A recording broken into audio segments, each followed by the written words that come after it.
Whoops. So, I thought you were supposed to shake these first. Starbucks double shot energy. I just wanted an iced coffee today. I usually have a warm coffee. It's beautiful outside. I wanted an iced coffee, and I thought you were supposed to shake these. So I shook this before I opened it.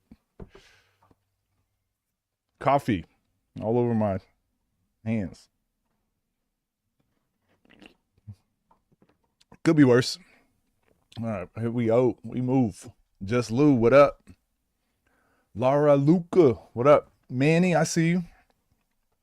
We do not need to watch it. I got to for the record keeping. I gotta watch it. What it do, matey? What up, Bug? How we doing? What time is it? It is 11 a.m. It is 11:12 a.m. where I'm at. Moaz, what up? How y'all doing? I was gonna just respond to comments on my third channel while you guys filtered in, but you guys are filtering in fast.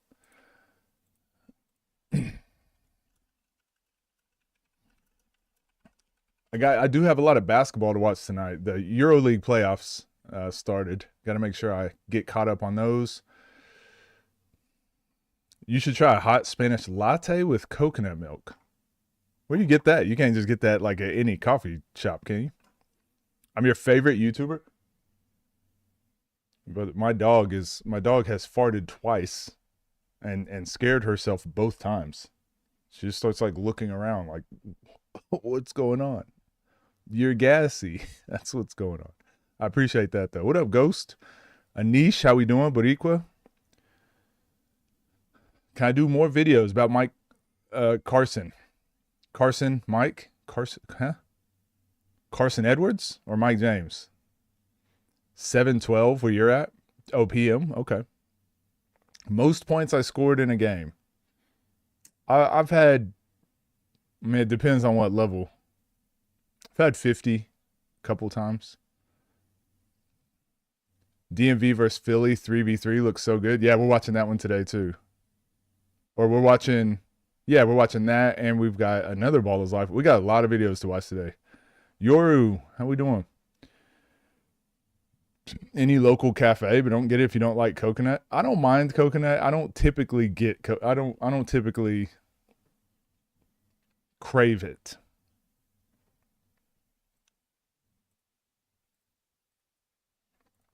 I also wanted to have a convo today at some point. Maybe we'll get into breaking down a video first before we do that. But yeah, this is typically how I respond to comments. I usually do them like all at once. I do them in the morning when I wake up. And now that I'm working on my 3 channels again, mainly just 2 channels, it's a little bit more to keep up with. I also go over here to my note-taking app when you guys say something, like when I get requests that I find interesting. I'll screenshot it so I can see who sent it and whatever, keep up with everything, and then I'll just load it up there. So whenever I go record videos for my 3rd channel, they're all here. And yeah, that's what I do. This is my job. This is how I used to do my job way back when I was a director, coaching director. I would have to go through all my emails in the mornings and at night and clear my inbox. It would take forever. So I think this habit has kind of just carried over.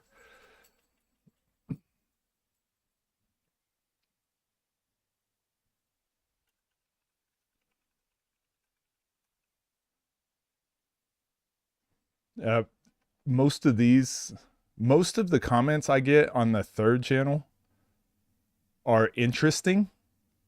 They're like good. It's people wanting to talk basketball. And then the comments I get on my 2nd channel are just like, you suck. I hate you.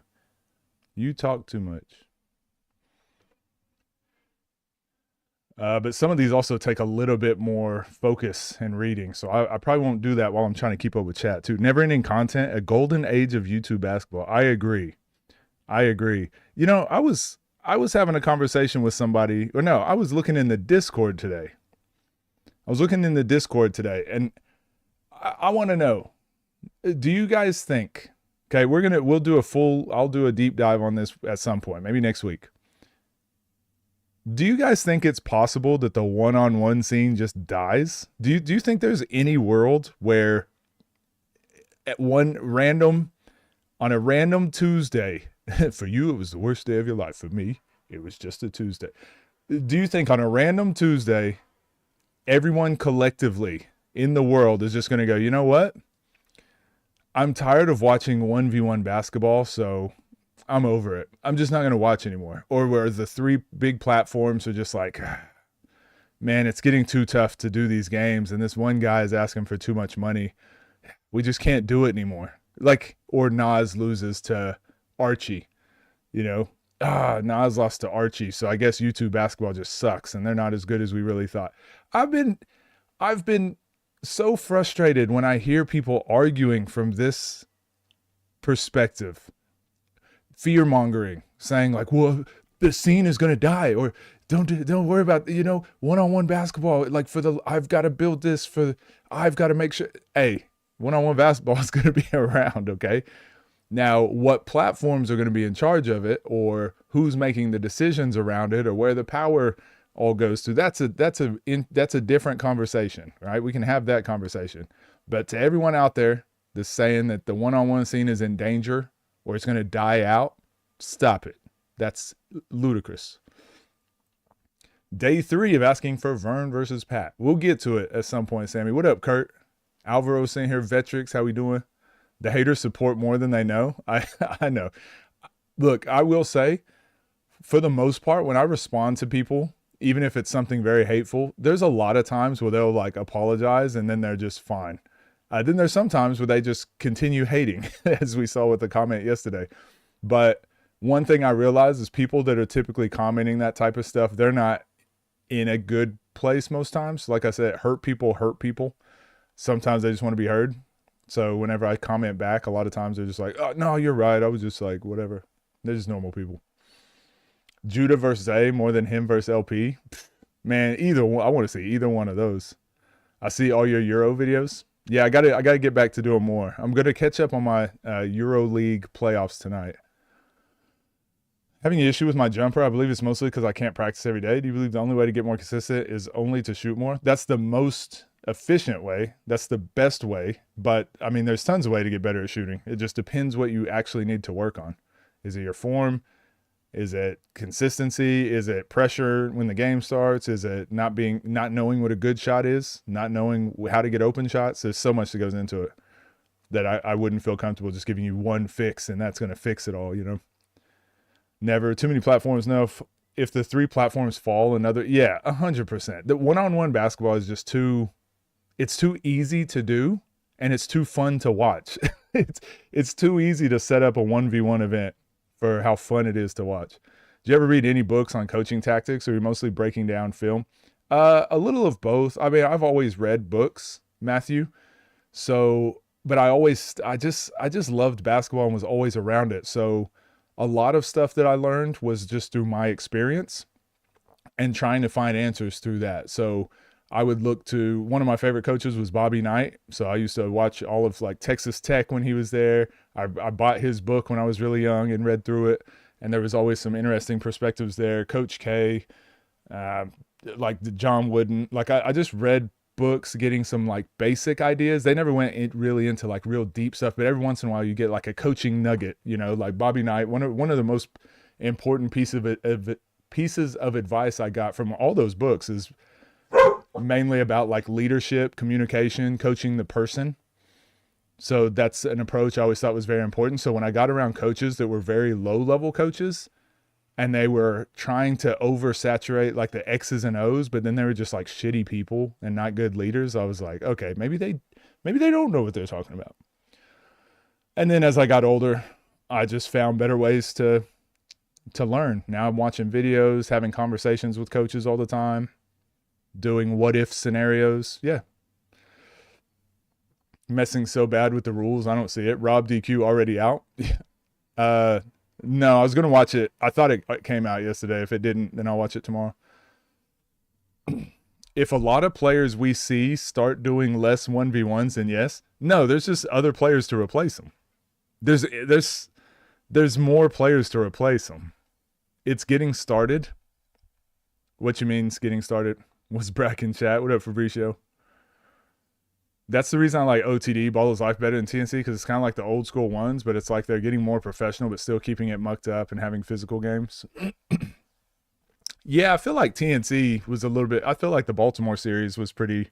I liked it. I thought it was like the right amount of physicality. Valencia Panathinaikos game was good. Oh, game 1 was good. Real Madrid plays today. Yeah, I'm gonna watch. I'll probably binge watch a few today. Now my dogs are whining again. I just don't get it. Because I thought it was unfair. Oh no, they definitely played. They definitely played. React to Ball is Life Toronto, recent 2v2, 3v3. Sir, yes, sir. Absolutely, sir. Right away, sir. As you command. Bose D, what up? What up, ball cuz? Robin LP versus Scoov and Zay. I cannot wait. So I'm going to wait until there's a few more announcements on that card. But, man, I can't wait for that tag team. The spicy bean burritos from, yeah, what was that? What series was that? Was that New Jersey or something? Rio, how we doing? How can you convey authority to your player as a coach in a good way when they're not listening? It depends on the age. Sometimes, I mean, it depends the level too. Sometimes one thing I always keep in the back of my mind, I always say this, I can't want it more than you do. So if I'm coaching a team of players that just doesn't care about basketball and they don't really like it and they're just there because their parents bring them, I have different goals for that team. I just try to teach them a couple things, right? Like how to work hard, and if we can learn one thing and they have fun, that's good enough. It's really about coaching the player. Like it's coaching what's in front of you. So if you have a player that's elite and they want to get to the NBA, you gotta coach them like they're an NBA player. If you're coaching kids that are just there because their parents make them be there, you can't coach them to be NBA players. Sometimes you just got to make sure they have fun, and you earn their respect. And then once you earn their respect, then you can lift their expectations. Rob and LP versus yeah, I did. We were just talking about that. Oh, the 1v1 scene is just getting started. I agree. It's not even to everyone that keeps saying it's going to die or whatever. It's too easy to set up 1v1 games, and there's always going to be an appetite for it. Where the reactions, coach? Hey, do the thing. My dog keep farting, and she keeps scaring herself. I think that's why she keep whining. Stop. Go play. Go somewhere. Go somewhere. It's only grown since it started. What are people talking about? Scarce mentality.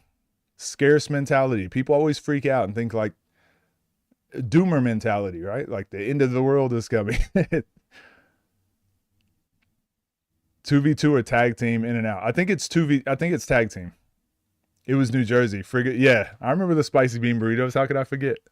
They were the talk of the town. What up, Swift? Yeah, any kid that back talks you just wow. Just they'll stop, I promise. Now, don't do that. Just kidding, obviously. Archie Nas prediction? No prediction. I think it'll be a good game.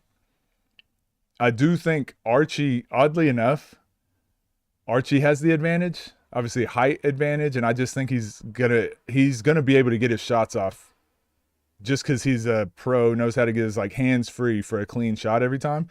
The difference is going to be the physicality and going to 30. Those are the only questions I have with Archie. It's like, how in shape are you for a game to 30? Because that's a different type of conditioning than 5v5. And then the physicality. Like, will he bring the physicality the same on the defensive end? If so, it'll be a great game. Need more Meech lineup pink pin moments? Well, Meech been away for most of the time. Coach mid-range streams changed my life. What up, Crispies? How we doing? Or is it Chris Pies?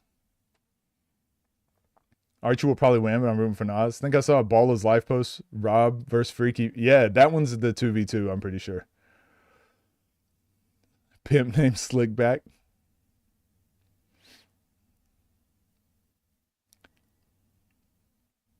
Hey, it's Slickback. Nah, It's a pimp name, Slick Back.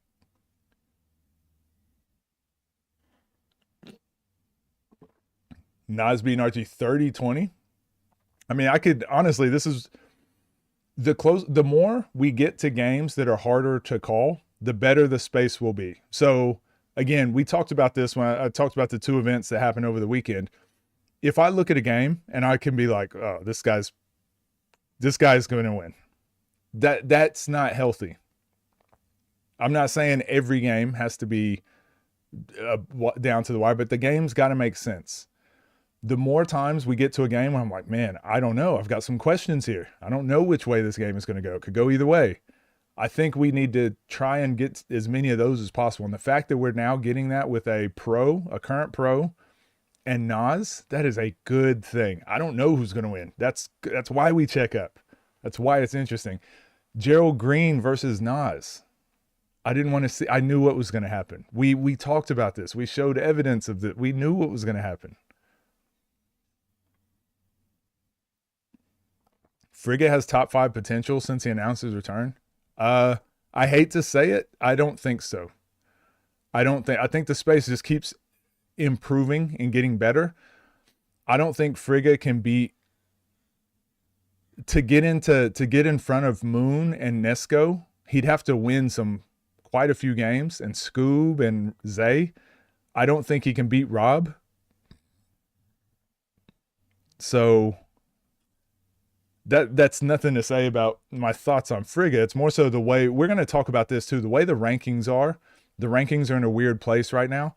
And we've had a few of these conversations, but Swift, if you're still in here, this is something, maybe we hop on stream later this week. Let's have this conversation.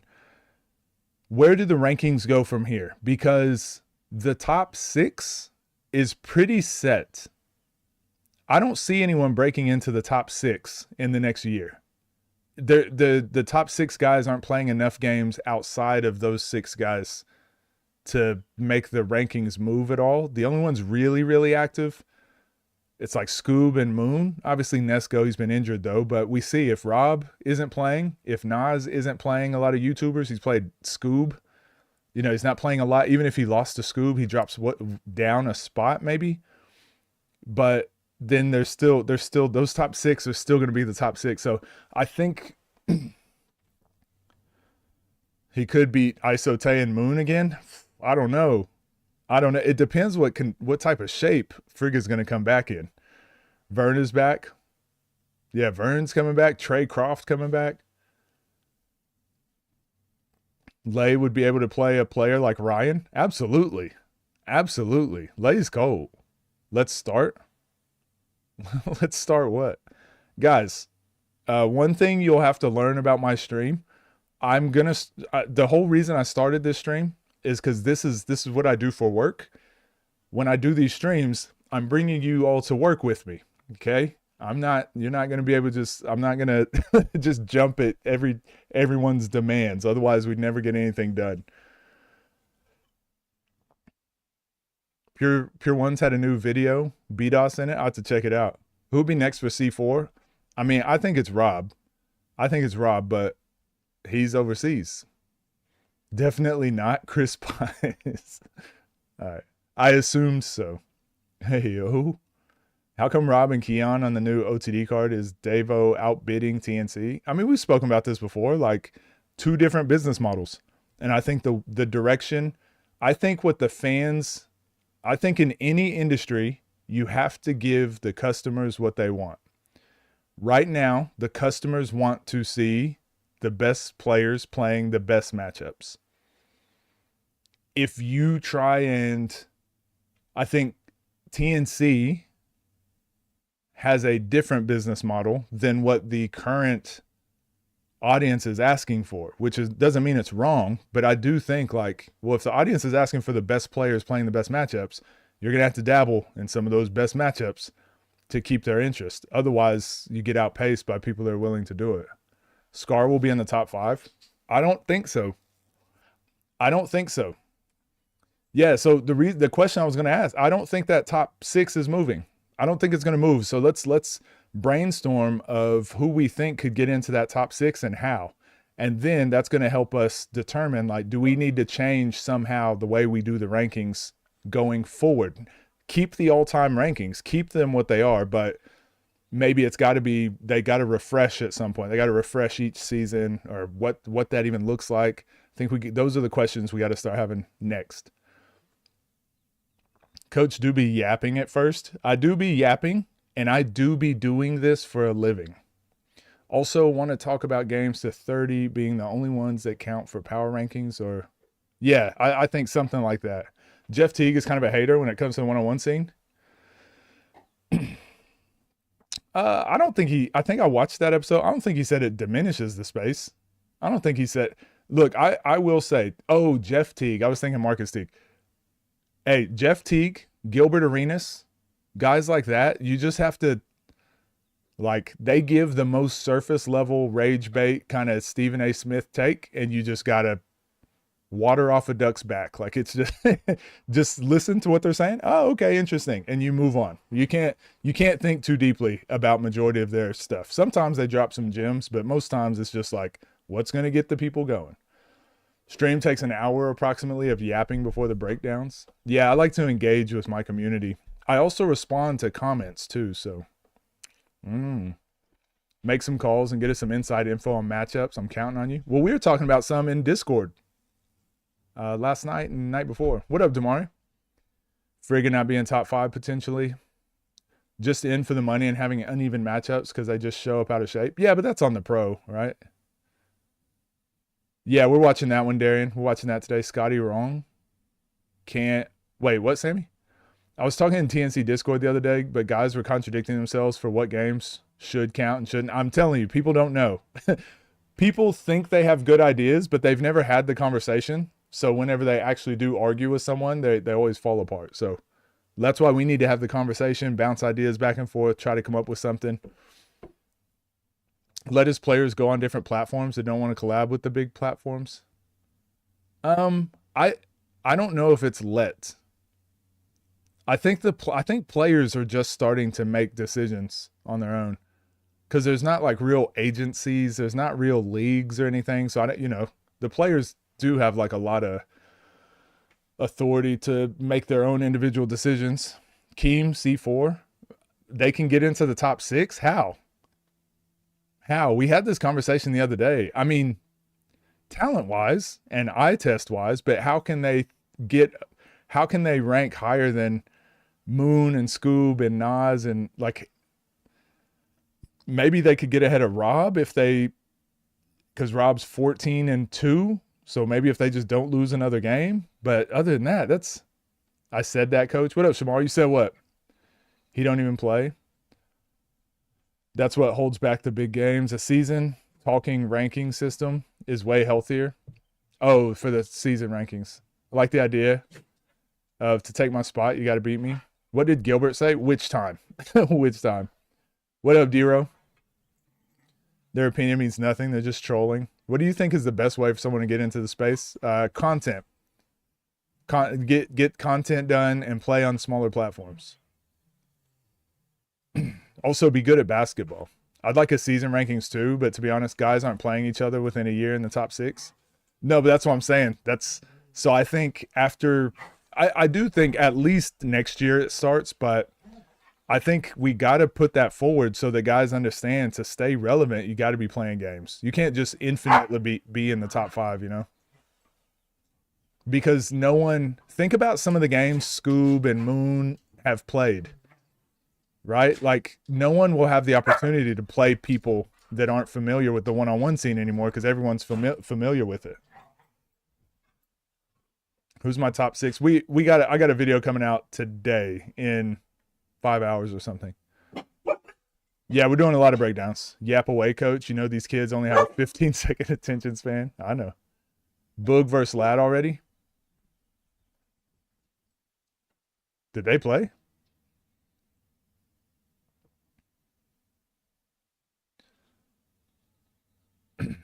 Belt to Lat in June's League, get a top 10 matchup, then top 5 matchup to end the year.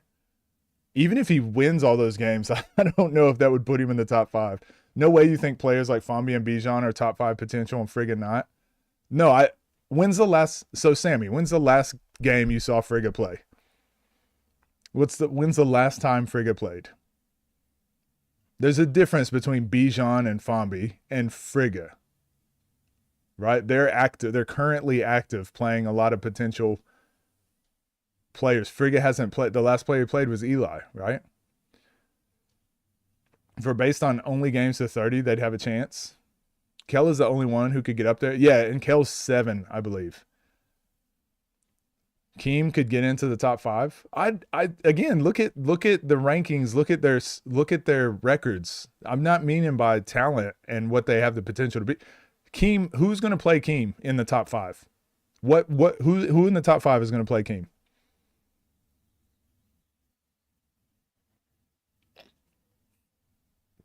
I agree, Shamar. Are you reacting to Malik or Dom right now, or giving your thoughts on Rob versus DQ right now? I'm just talking with chat. See, if when I'm reacting to a game, there's usually a game here, and sometimes, watch this, chat. Sometimes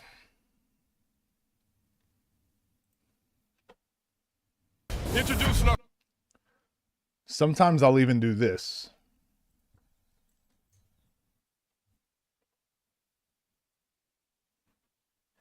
Introducing our first. Sometimes I'll even put the game on the big screen so you guys can see it. That's usually when I'm reacting. But when I'm doing this, I'm typically just talking. Those are the differences.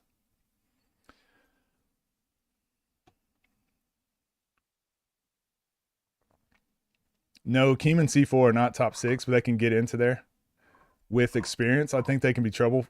But again, who's going to play C4? Like if C4 played Rob and then C4 played Scoob and then he played Zay, yes. But I don't – the top 6 guys aren't giving opportunities for outsiders to come and jump in. I like the Yap sessions the most. Honestly, so the reason I do these streams is so I can record the reactions, which will be uploaded later. So I don't know why people come into the live streams and they're like, start reacting now. Brother, I just uploaded a video. You're going to get 3 videos today. Okay, go watch those. Free guys to get some games under his belt? Quite a few, probably. Does Tay have potential? Yes. A lot of guys, I'd say there's probably 15 players that have top 5 potential. But getting there is a completely different thing. Thought Rob was in a tag team 2v2. I think that 2v2 with Bijan is just 2v2, but he's also in a tag team 1-on-1 with Scoob, Zay, and LP. The rest of the guys just get beat due to volume, honestly. Only one who could have had a chance was Mead, but he'd have to rematch Nesco this year. He's got to beat all the top 5 players just to be considered. Scoob? People get confused with rankings. They think it's how good you are over what you've done. Yeah, some of these guys' records are just so insane. Like other players just will never catch them, especially now that there's more talent in the space and losses are gonna happen more often. Have to beat at least 2 of the top 5 players to move into the top 5, and that's unlikely. Even getting 2 top 5 matchups is unlikely. The OTD Ball is Life guys got to come to TNC. I don't think TNC's model is built, it wants to do that, though. I think some of the players want to. Kel said he'll only play Scoob on next chapter. So that's basically saying, like, the game won't happen. Because that's not going to happen. Why wouldn't Kel play him anywhere else? That's like me being like, let's fight. Let's take it outside. And it's like, we are outside. I mean, let's go to the park. Well, the park's like 10 miles away. See, so you're scared to fight? What? We can just fight here. You don't want to fight that bad then. Not going to lie, the top 5 feels impossible to move around. That's what I'm saying. So that's the conversation me and Swift will have later this week. Some different ways we can shake things up to keep because we do need to keep intact the all-time rankings, right? It's got to mean something to have not been beaten in 3 years. It's got to mean something for Zay to be only 1 loss on the scene. It's got to mean something for Rob to have beaten the players he's beaten. Moon and Scoob to have played like 70 games. Those things should mean something. But those are just things that new players on the scene will never be able to catch up to because the space has changed so much. So we've got to somehow keep that intact, all-time rankings, and then we got to move to a season rankings, I think, going forward. How good someone is and all that is power rankings. The rankings are just outcome. What kind of dogs you got? They're like chow, lab, mix it. They're just mutts. I think no one on the TNC outside the scenes top 6 has a chance, honestly. I think no one on the TNC that's outside the scenes top 6. Swift, I'm sorry. You got to redo that sentence. Mead getting crazy matchups and he's hanging. Where do you put those types of players? Well, that's why we need like a season kind of rankings, because Mead right now, like no one even considers him anything. But obviously we know he can hoop. What is even TNC model if their best players will start playing? It's a question for someone else, not me. Kel didn't say that. I'm going to get into the top 6 with my Xavier Simpson hookshot game. Nas, Zay, Scoob are top 3 locked. Yeah, like how can you pass it? Other than Moon can mess that up, but other than that, like who's messing with that top 3? Guys will say games to 11 all one shouldn't count, but then count Zay versus Rob.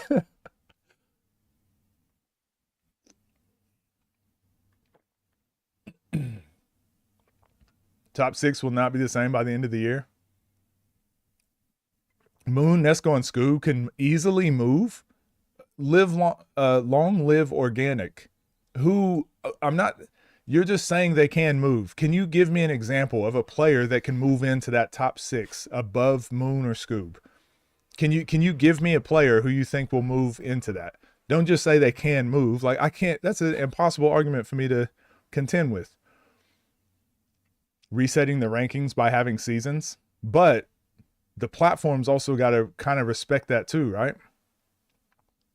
Finish reading my comment. I said we got to start. Finish reading what? Brother, I get so. Look at all these comments. Look at all these comments. I'm trying to have 30, 50. We have 115 people in here. I'm trying to have multiple different comments.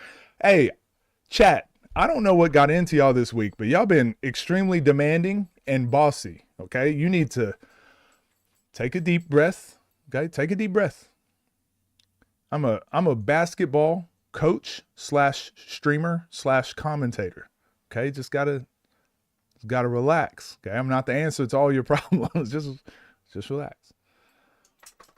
Finish reading my comments. I said we got to start punching a top 10. I don't know what punching a top 10 means. Zay versus Nas. Oh, Zay versus Nas. Exactly. I was like, how are they not counting Zay versus Nas versus Zay? First 2 games between Kel and Scoob was on Scoob channel and on Ball is Life. I think it's only right to do the next one on TNC. Yeah, but that's because Scoob just set it up, right? Scoob's not in charge of TNC. Scoob's not in charge of setting the game up. Kel got his own platform. Scoob can hoop wherever. I just think like to put something like that in there. No one on next chapter has a chance. Yeah, just because majority of those guys are newer. New season every X amount of months. Basically one entity so they can decide on what season is easily. I agree with that. I think it'd be better for the space. What up, Saluminati? I'm going to just say Drew. Jay Perkins, Kip Check. How we doing? Keem and Kel. Well, Kel's different. Kel at 7 is probably the only one that really has a chance. But again, he's probably only jumping over Nesco. He's not passing Moon or Scoob or Zay or Rob.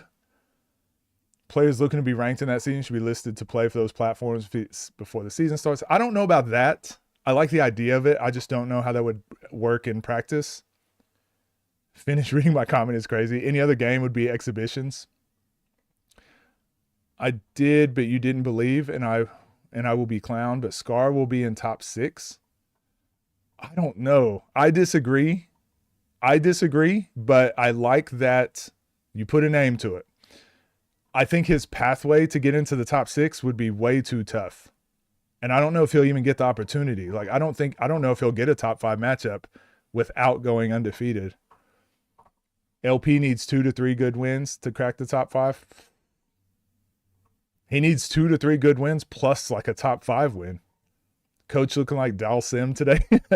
People be demanding as fuck, like he's not obliged to answer any comments. Let's rage bait coach today. It is funny though. I be watching other people's streams. Who else in the YouTube space is reading y'all's comments like this? Who else engages with the community like this? Y'all be mad at me. Am I a soccer guy? Absolutely not. Analyst/analyst. What type of content? Anything that's going to be viral and get eyes on you. Basically showing your skills, displaying your skills, and why people would find you entertaining to watch. Scuba has 61 wins. That's going to be nearly impossible to pass. Exactly. Bourgeoisie of the space. Not in that tone. I mean, you read 3 words of my comment and asked a question. I kind of answered. We got to extend that top 5 to a top 10. No, so typically when I'm reading out comments, I'm reading in my head, but I read them out loud so you guys know which comment I'm responding to. But I can read your full comment without saying all of it out loud, right? We got to extend the top 5 to a top 10. There is a top 10. There's already a top 10. I feel like Isote is close, bro. He doesn't play enough games. The gatekeeping of Rob would end. What's the conversation going on? I'm having 50 different conversations, Jay Perkins. Reading my comments. Sorry for the bossy chat. Nah, you're good. All-time ranking, only head-to-head matters. In an all-time ranking. Scar top 6 is unheard of. What up, Castro? How we doing? Cheese, what's going on? Hello, mate. 48% win percentage and 50% win percentage in games to 30. Yeah, I don't know if he has a chance. People will talk about him. People will talk about him in the top 5, but he won't be on the rankings. You think he'll be either Lat or Reese? Top 10 is difficult. New players need games. Yeah, and the way the space is moving at the moment, new players don't get games like that. Like I said, there's too many 70-30 matchups. LP is kind of overrated. He is super gifted. I wouldn't say overrated. He just hasn't figured out how to be a top 5 1v1 player yet. Keith Sweat talking about nobody do it like him. Swiss hoops. You the new GOAT? I wouldn't say that. Kel versus Nesco versus Lat, king of the court. Top 10 should be solidified. I think that there is a top 10. Like, we can go to Swift Hoops. That's basically what everyone uses for the rankings, because it's just based off of like the algorithm, right? So we can go to the rankings. And yeah, there is a top 10. What is this one? This is so in the power rankings, it's Nas. In the power rankings, we got Nas, Zay, Scoob, Moon, Nesco. This is very close to my top 5, but it's not exactly. And then Kel, Bruce, Rob, Tay, Fombi. Like there is a top 10 here. There is a top 10 list. Cam could crack top 5 and 7. He'd have to get some big wins, but I don't even know if Cam would have to beat, like, to get above these players, you'd have to play, like, the only way to get above these players is to play and beat them, or to get 61 wins like Scoob does. You know what I mean? Like, you'd have to beat these players. So if Cam doesn't play Kel, Nesco, Moon, Scoob, Zay, or Nas, he'll never pass them.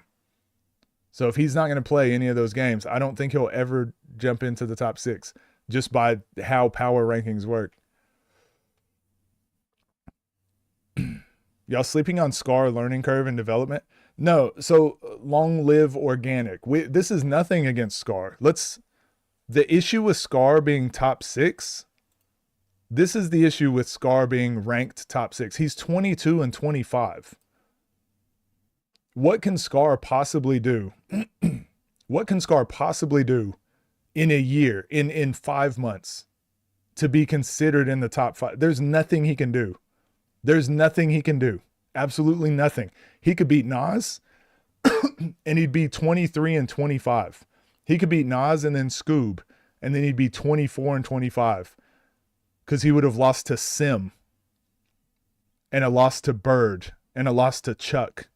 So losing to Chuck is like beating Nas. Like they would just even each other out. He's 22 and 25.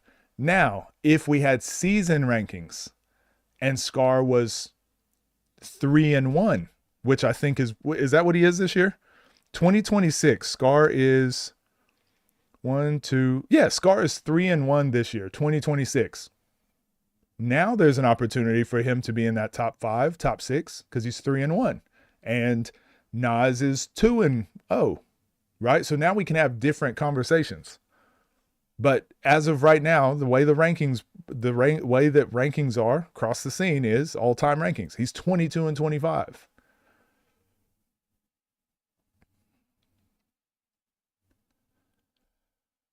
Player like Eugene would enter the space properly. Feel like he would need the amount of games played to enter top 10 or even top 5. Yeah, I think 5. I think 5 being minimum games is. I think 5 being minimum games, it makes sense. Yeah, Scar would have to go 30 and 0 for it to be a conversation.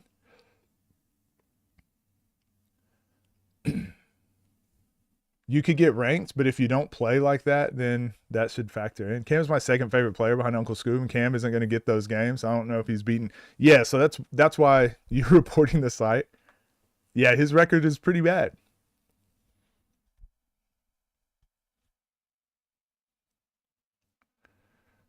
Pushing the top 10 is the pinnacle of the scene instead of just top 5. You're right, but like I said, top 5 is easier to rank. The 7 through 50, I've said this before, it gets weird ranking there. That's why most people don't talk about the top 10, because there's an argument for other than I would swap these. Now Bruce is there. But I would say, like, once you get to 8, so let's go 9 to 20. There's an argument for so many people to be in that next thing. Everyone's top 10 list will look completely different. It's just because, like, volume of games is so different. Like Keem being number 18, 5 and 1, and then Malik being 14, 9 and 2.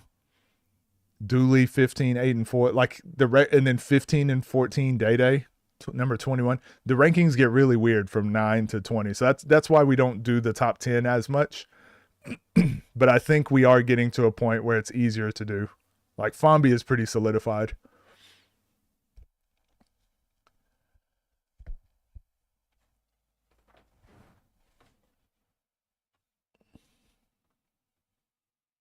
Is LP versus Moon a good matchup? I think so. Battle of Nola.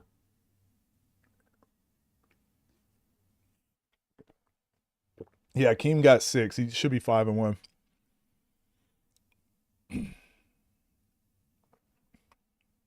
I don't care about record when he belts Lat and gets another top. Hold on. Long live organic. You out here pushing narratives now. You don't care about record? You got rage bait of the day. I wish I could give roles in YouTube chat. You got rage bait of the day. I don't care about record. That's an insane statement when we're talking about records. I don't care about rankings. I don't care about who you beat, and I don't care about basketball. All I care about, I don't know. I was trying to think of something funny. Yeah, more cowbell. Bruce underrated.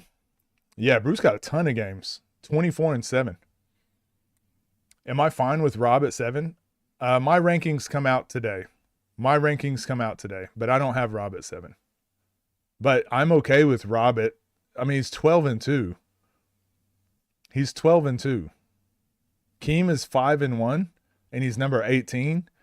Malik is 9 and 2, and he's number 14. So Rob being number 8 at 12 and 2, yeah, I don't mind that. Look at all the people in front of him. 24 and 7. All the people in front of him have like at least 30 games.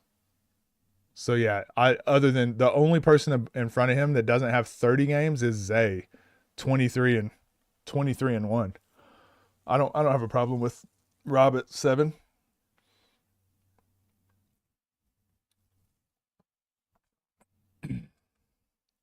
Rankings don't matter. What was Curry record before he blew up in 2014? Ain't nobody care.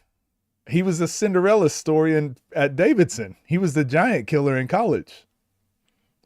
And then he got injured. All he cares about is dental hygiene. Joe Green, top 2 in the space because he played in the NBA. Facts. Push that agenda. Can you explain how Bruce is over Rob considering the losses he took? I mean, DA and Scoob aren't bad ones at all. Oh, yeah, I was just saying that. Rob's played 12 games or 14 games. He's only played... Damn, that was in July. July of last year is when he played Zay. But since then, he played DA and lost, so I think that evens out the Zay game. And then he beat Greg Foster. So to just to infinitely hold your place in the top 5 with only having 2 games in the last 6 months, you can see that, right? You can see how that's okay for him to be at 7. I have him in my top 5, but I completely understand why in power rankings he would be number 8. Like he's 12-2. It makes sense.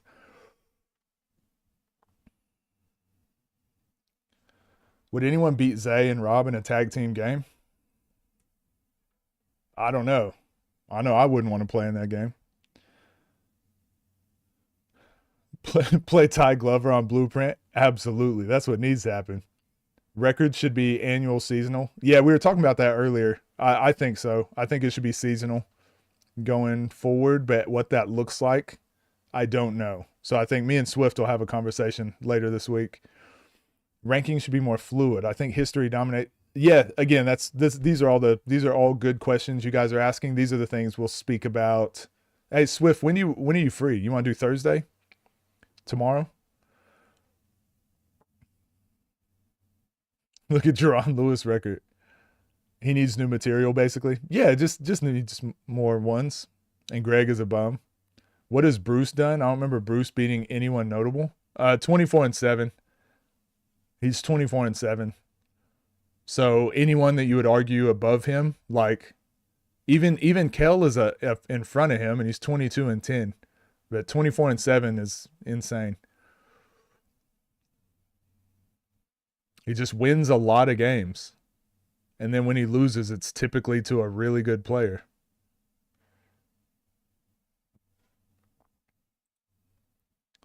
Yeah, free tomorrow. All right, let's do that. Let's have that conversation tomorrow. But guys got to play each other each year. Yeah, but I don't think they will. I think it's kind of like the website. You know, we got to build it and we got to push the narrative first. And I think if we have 2 different rankings where it's like a seasonal ranking, it gives opportunity for new players to shine and good games to be constantly pushed forward into pay-per-views and into the mainstream. And then we have an all-time ranking where they can have their narratives and stuff over there too. I think having 2 separate ones is important. And then eventually it will be like one ranking. Scotty needs to stop that bullshit and make Rob play more meaningful ones. I mean, Rob got to want it too. I don't know what their conversations are. I don't think people understand. Apparently he can never suit up a 1v1 game again and still keep his spot. That's what I'm saying. Rob's one of my favorite players, but you got to understand if he's 12-2 and doesn't play any more games, like eventually like he's going to keep slipping down the ranking. Right? Who has the most games played? Scoob, I believe. But obviously you got to think there's probably a lot of games. Nas, Zay, Scoob, Moon, Nesco. Probably Kel as well. And probably Brew. Actually, I'd say all the top 7 guys, they probably have a lot of games that weren't recorded too. So like I know Zay's played far more than 24 games. I know he's played far more, but since like on YouTube, like recorded, this is their record. Scoob would have the most. Bruce beats almost every heavyweight on Ball is Life OTD. Yep. I disagree, Coach. The DA loss evens out the Zay win. Yeah, to me. Zay is arguably the best player on the scene and literally has beaten all the top guys but Rob. Yeah, and DA has played one game, literally one game. and doesn't have a resume at all. That's why I say they even each other out. Let's say Zay is the most important possible win you could get, and then DA is someone who just played one game and is not even on the scene. They even each other out. Not enough moments. Oh, hey, I love this. I love when we have the moments conversation. The vibe. Coach, you got to do rankings by a vibe and by feel. You got to feel it. You got to use the force. We would never come to an agreement if everyone just vibed out rankings and went by moments. Bruce being over Rob is diabolical. Keeping someone infinitely in the top 2 because he beat Zay off a crazy one-footed leg away, faded one-legged fadeaway three-pointer to just infinitely hold your rank, that's just as absurd. Rob has done something literally no one else has done. Literally. Well, I mean, I guess Zay did something most people haven't. Beat Scoob and Nas on back-to-back days. Yeah, top 3 should just never play anymore. Nas versus Mac McClung. Crazy how Bruce was running out of matchups before. Yeah, like 3 months ago. But now all of a sudden there's tons of matchups. Record and strength of schedule. Yeah, it takes in there. You can go to the main page and it shows like the algorithm and how it works somewhere. Moon has played over 100. Yeah, Moon's got an insane amount. Some of those guys have played so many games. But it's tag teams, 3v3s, 2v2s. It's not his fault TNC does bad business getting him matchups. Well, I mean, Moon is on TNC. He has a lot of games.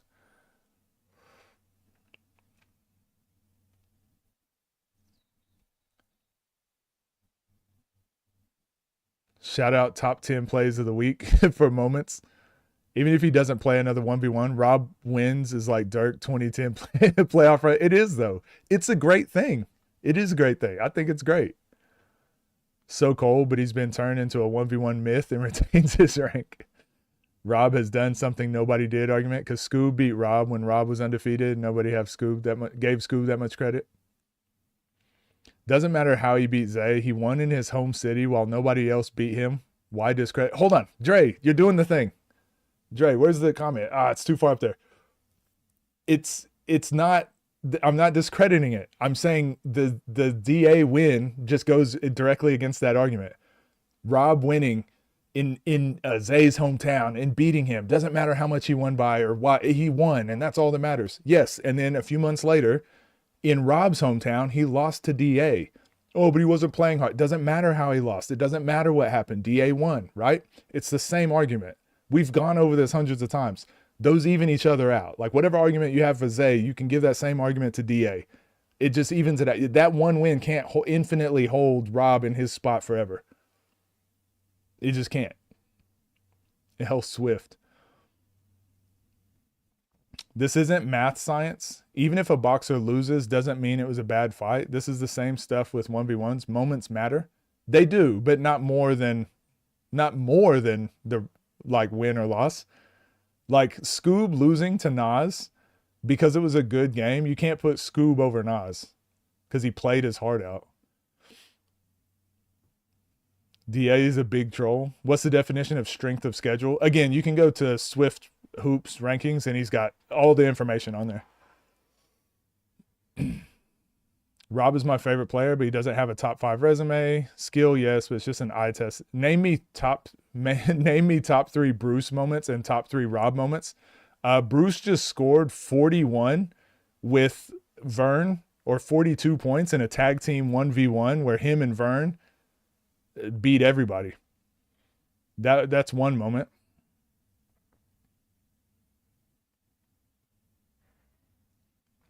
Would be great there, but we don't count we don't just count moments, really.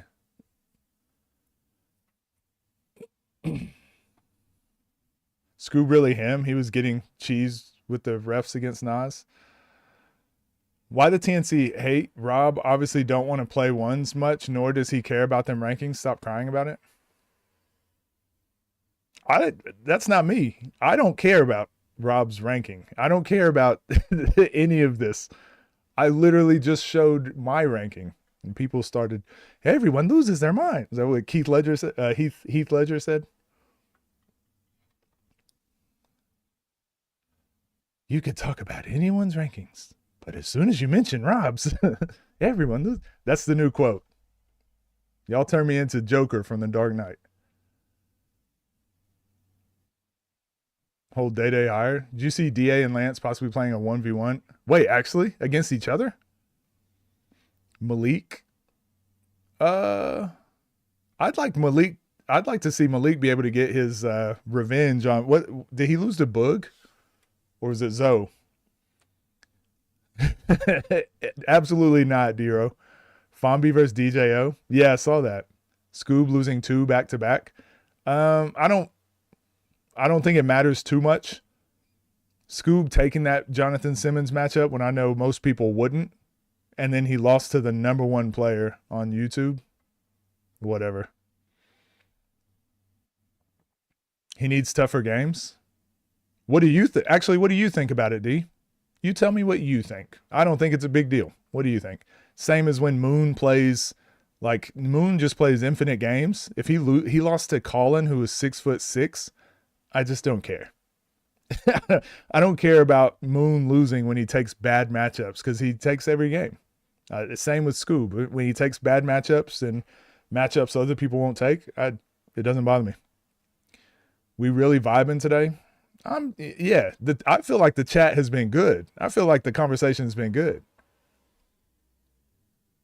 If the DA game never happened, where would we have Rob? Yeah, honestly, the best thing to happen was that DA beat Rob, because Rob would probably still be number 2 or possibly number 1A, 1B if that game never happened. Now, I don't want to wish bad on anyone, but we need a YouTuber to beat Nas. And then we'd finally be able to push whatever agenda we want. Gotta respect Bruce, Tavers, Fombi. Comments, Rob basically lost being a dummy. Oh, it doesn't matter, apparently. If you give a reason for Rob not being top 3, you're crying about it. Nah, not against each other. Rob is going to drop. Niggas got to accept it. If he not going to play, join this. TD announced Zay and Scoob versus Rob Lamar. I know. I'm excited for it. Pretty solid impersonation of Joker. Yeah. I'm pretty good at acting. Let's rank Jokers instead. Heath Ledger up there for sure. Literally no one is beating Nas and Jonathan Simmons. His name is Jonathan Simmons, right? Everyone keeps saying Sims.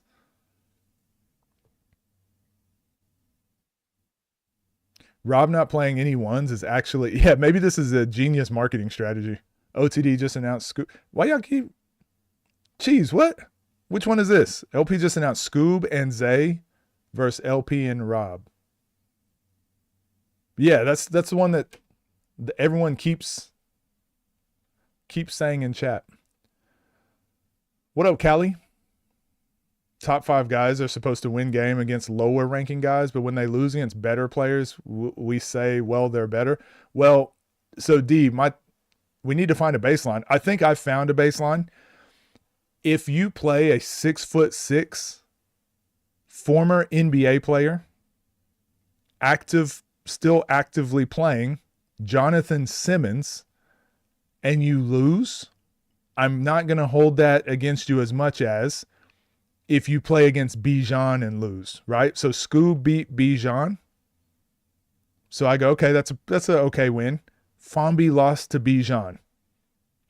All right, so I would never say Scoob needs to drop in the rankings because he lost to Jonathan Simmons, but then someone like a Fombi would be moving up the ranking or getting closer to Scoob, right? Like I think we can understand the context.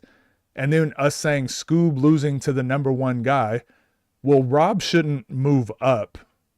Rob shouldn't move up because he's not playing games, and Scoob should move down because he lost to the guy above him, right? Like I don't think Rob should leapfrog Scoob. So when I say Scoob stays where he's at, It's because I'm not going to move Rob up over him because he lost to the number one guy, right? Like that makes sense, right? I'm not going insane.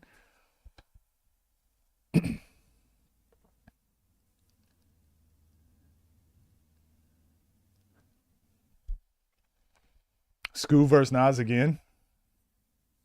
Scoob is the villain we need.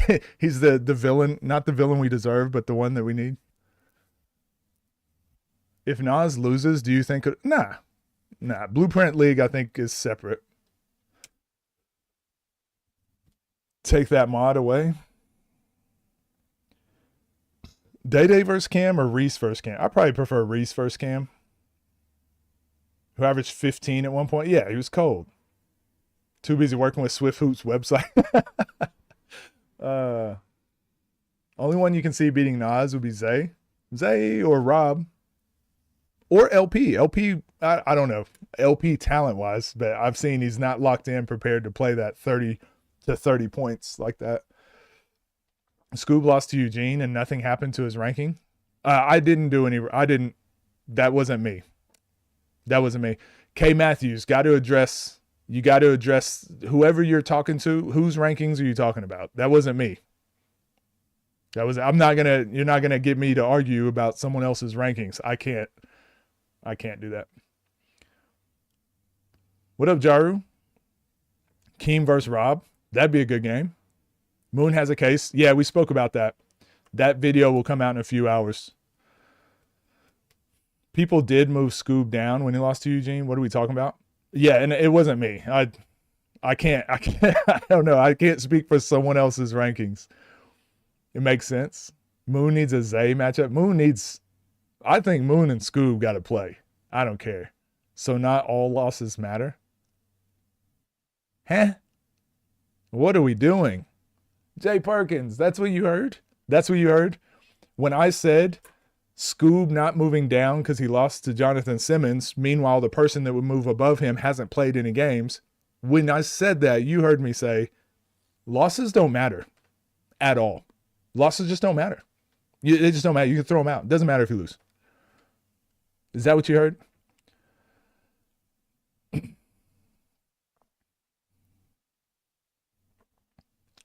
If Rob lost to Jay Simmons, y'all would be saying he's out of the top 10? You keep saying y'all. Who are you talking about? Whose rankings are you talking about? Why not just ask me what I would do? Hey, what if Rob played Jonathan Simmons and lost? Where would you rank him? Just ask me. I can tell you. I'm right here. You don't have to guess. You don't have to guess and then be mad at what you think I would say. Just ask me and I can tell you what I would do. It's so much easier to have a convo. Everybody base their rankings on who they think the best with records. Everybody will say who matters and who doesn't at all. At that point, make your own rules. To me, Rob is number 3. No, that's long live organic. That's okay to have Rob number 3.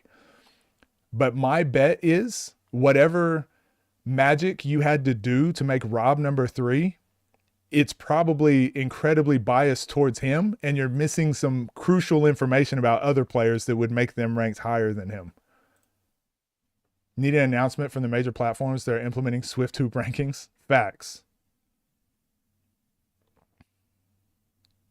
Space keeps bringing in pros and overseas guys. How long do we allow he's a pro argument regardless of player? As long as it takes. I think we can look at each game and kind of see for itself, right? Would you rank Gerald Green game the same as you would rank Jonathan Simmons game? I think most people can see the difference. I won't count if Nas loses to Archie. Of course it counts. It counted when Nesco lost to Jerome Randall. It counted when Nesco beat Ty Lawson. It counted when Rob lost to DA. It counted when Scoob lost to Eugene. It counts. It just doesn't count enough to just obliterate your ranking completely from being top 3 to now you're 6. That's fucking insane. Excuse my French, but it was necessary. When Rob lost to a pro, people moved him out of the top. Stop saying people. Y'all got to stop. Hey, you guys are in my stream. And I do rankings. If you want to ask about my rankings or what I think, ask me. Don't ask me to be responsible for someone else's rankings or people. Who are people? Who are people? Who are we talking about? Just as tough, if not tougher, than deciding who's number one between Nas and Zay. Moon, Rob, and Scoob have a case for number 3. Yep, we spoke about this. Like I said, I got a video coming out in a couple hours addressing my thoughts on all those.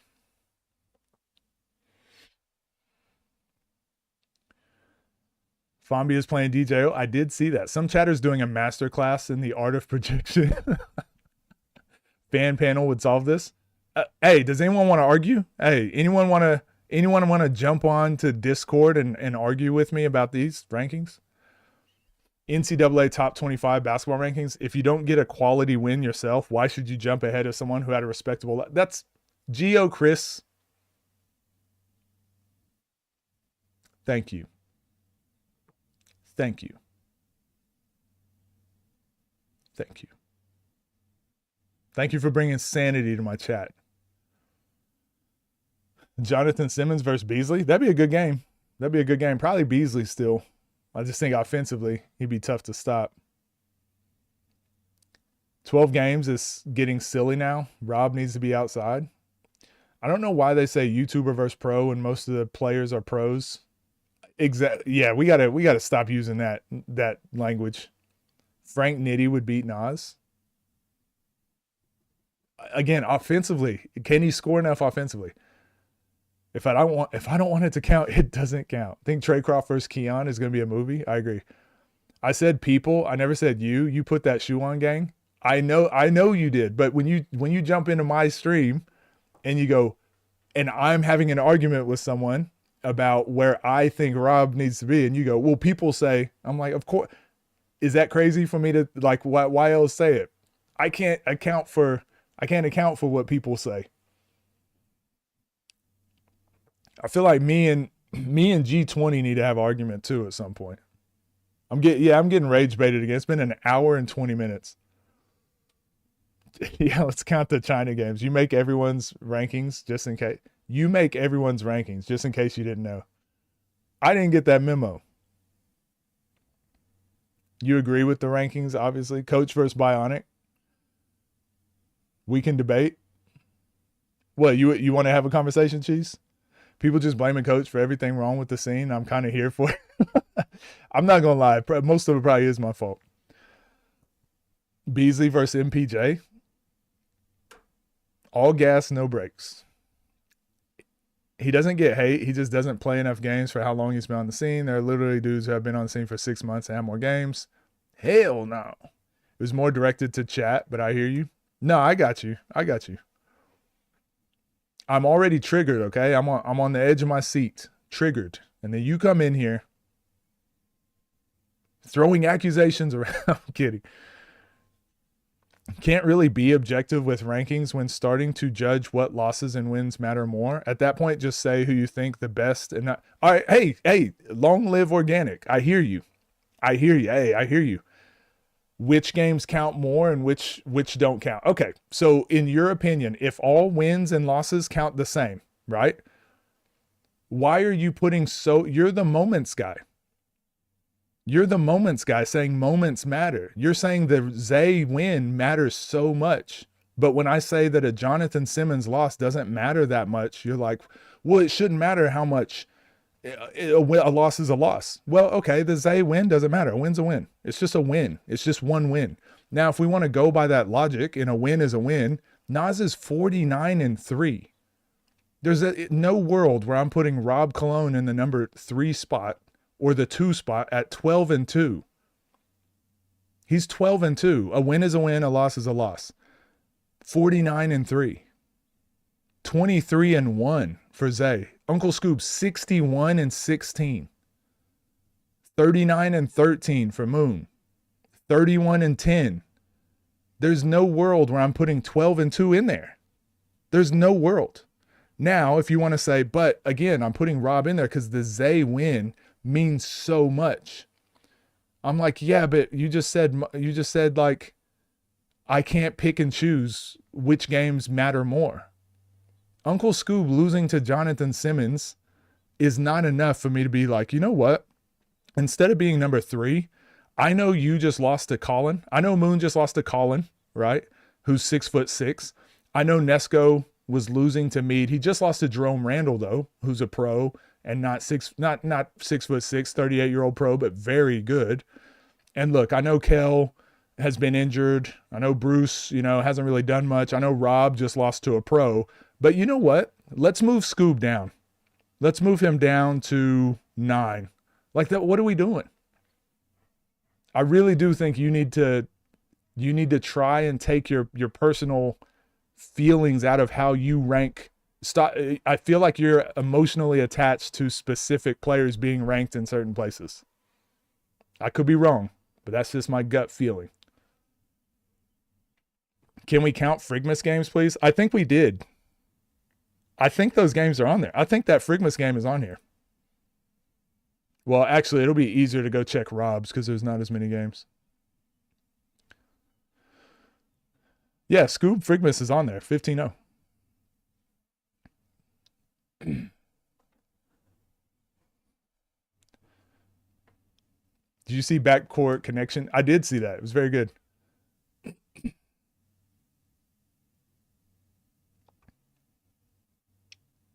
How are people even comparing losing to DA and losing to Simmons? Simmons is younger, much taller, heavier. Debate. Who wants to debate? Hey, I'm saying, someone, you got to put your hand up. Who wants to jump in Discord and debate? In my opinion, ranking doesn't matter as much as the game itself because basketball is not black and white. Like number 1 can lose to number 6 and then win against number 2. In my ranking doesn't matter as much as games itself. I think I understand what you're saying, and I probably agree.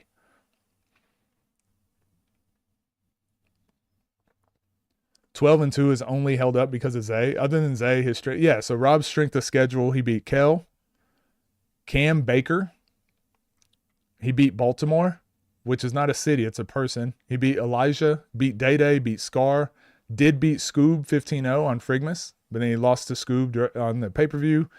Beat Tajay, beat Isote, beat Sid, but then he did beat Zay. Lost to DA. Beat Greg Foster. If it's good basketball that we all can learn from, it's good. So CIA. So I'm trying to figure out. Shit don't add up. Fombi should low-key be higher. He is top 10. I think that's fair. From Austria, what up? How we doing, Leo? People just like who they like, and it's clear. Nas versus Archie will be a banger. Given that the platforms are starting to compromise, wouldn't you say it's even more crucial for players to build their names outside of games? Like having an archive of all the games you've played? Well, I think that's what this website is attempting to do. I think the more we ask players to do, like it's really tough to expect players to do more than hoop, right? Like especially the guys that do this full time. Asking them to also do content, like Frigga is not a normal human to be doing. Most people's brains don't work like his do. His does for being able to make content and hoop. Like that's insane. We can't expect players to be doing that. And everyone says it. Players just make content. Not everyone, like that's just not realistic. I'm not saying that's what you're saying. I just think like there needs to be platforms. There need to be people outside of playing that are putting this stuff together for the players. Dude need to just slide up DMs. We need to see a debate for real. DA probably a better 1v1 player than Simmons, but Simmons much harder to beat because of size. Add me to the debate. I have nothing but time. Book of Critics. If you want to jump in Discord, we can do that. If you want to jump in Discord, for anyone that wants to debate, I'll be in Discord. You can jump in the waiting room and I'll drag you into coaching calls.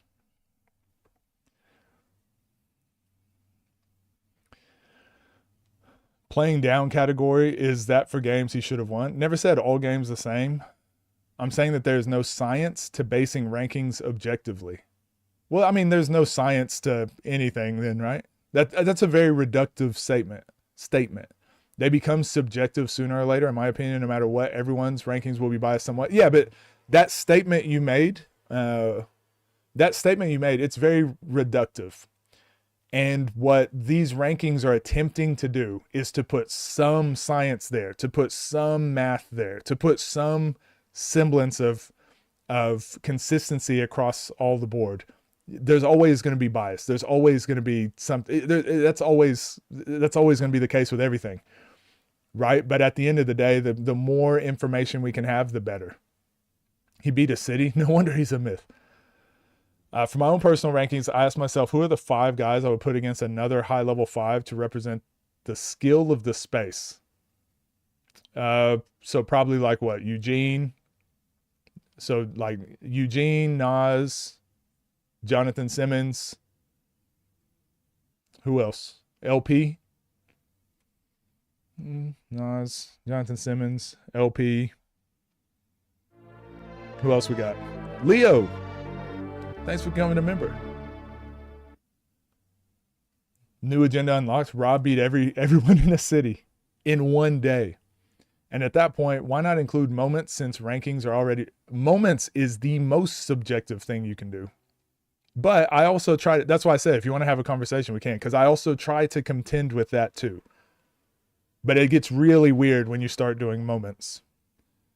I've always hated rankings because it doesn't tell you the best player. Nothing anywhere ever can tell you who the best player is or who the best team is. That's why there can be power rankings, there can be rankings, there can be all of this. The only way to get to a consensus agreement, and still sometimes you don't, is to have like a championship at the end of it. Rankings should be a yearly thing, judging someone from 3 to 4.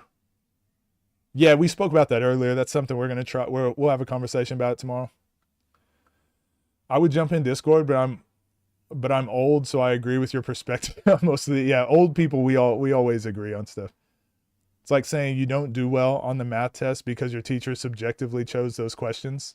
I like that, Swift. I like that. I like that analogy. Yep, agreed, Callie. Just got out your online classes. Dope. Hope you did well. Trying to make it more objective right now. A lot of people rank just subjectively. Agreed. And also, how many of you have seen rankings lately? Now that there is a website where most people go, most of the platforms and most of the online discourse is using Swift Hoops rankings. Like, it's not... It's because it's better than what most people come up with on their own. Even my rankings that are going to come out later today, we spoke about... I even said, hey, for these 2 reasons, I'm going to put this player here, even though I don't think it should matter that much. This is why I'm doing this. So even in my rankings, I can point out my own bias and be like, this is why I'm doing it. But I also could understand I argued for and against ranking it the way I did, because how it would affect another person. No matter who does rankings, that's going to happen. But with this, it's at least more consistent. And I don't agree with exactly where everyone is. Like, I wouldn't have it on my list, but going by power rankings, at least that gives us all similar language to talk about the scene. Shout out Baltimore, man. Your favorite player is Baltimore? Baltimore Cole. Best player. If he's not in your top 4, at least you're tripping. Rob not in my top 4. Swift, so it is objective for you to have Bruce over Rob. Come on, bro. That's my exact point. We know Rob better. We don't know that. We don't know that, Organic. Everyone knew that LP was better than Zay. Everyone knew that LP was better than Scoob. Who the fuck keeps bringing up moments? Baltimore is the real number 1. Facts. Shout out my fellow unks. What I meant was that everyone will always be on a different page when it comes to ranking. So the arguments are always, everyone, always, outside of a structure. But like when we speak like that, like think about what you're saying. You're saying everyone will always do this and always this. I agree. That's why these rankings take out some of the everyone always. Okay. A lot of people are using Swift Hoops site now so that we can almost always try and get consistent rankings, right? We're changing the language to where right now it's the Wild West. Now, okay, well, I see what you're saying. Oh, we should think about it like, oh, okay, let's be a little bit more on the same page. That's what we're trying to do. There's a set of rules for a test. Bruce did better than Rob on the test, and you're saying Rob is smarter than him, even though he didn't prove it? With the fate of the world on the line. I want Iguodala. I always found it funny how much shit these guys talk off mic. Then the pregame interviews, let's hoop. I prefer them saying let's hoop now. Because they used to talk. I used to think it was awkward. I'm like, man, I would never be able to have a conversation right before a game. I'd be just ready to hoop. LP is better, not gonna lie. This is a grown-up. It don't matter who gonna pull out a win. We talking about moments. Biela's first Will tune-in was the best of the best games of all time for real. Based on lat scoring 85, he should be number one. Facts. We talking about moments. We talking about practice. Not the game, but practice.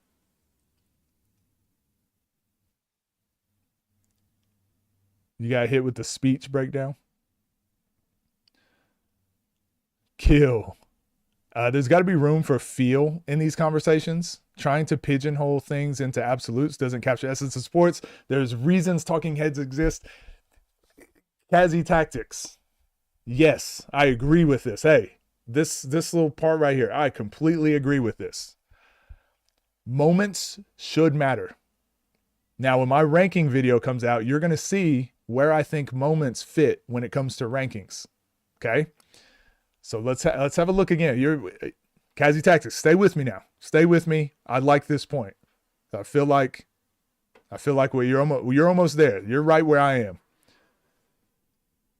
Moments matter, but not more.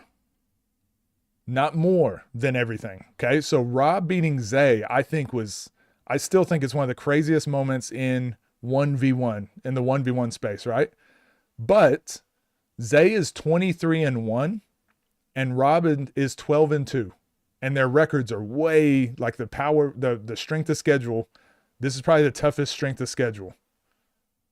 Right? I think Zay is over Rob regardless of that moment. The moment is important. If they were tied, if they were both 23-1, oh yeah, Rob over Zay.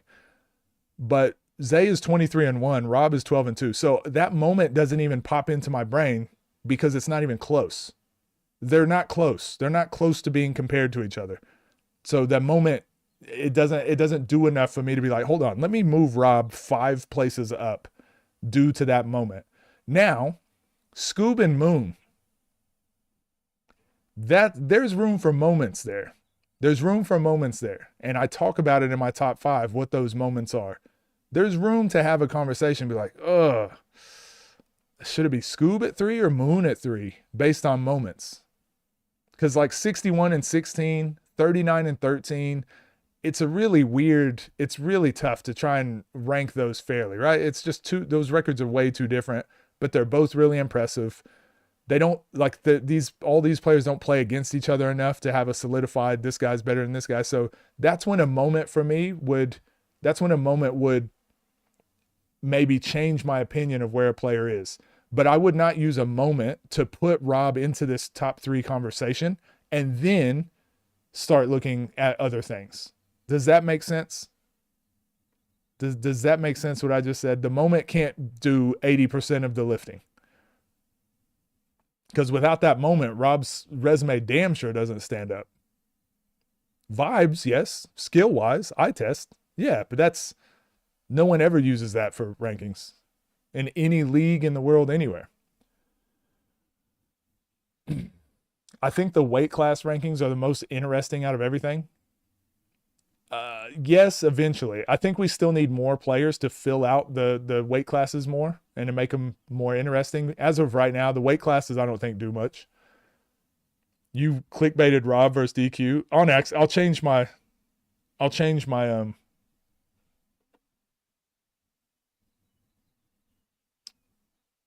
stream title. I thought that game was already out.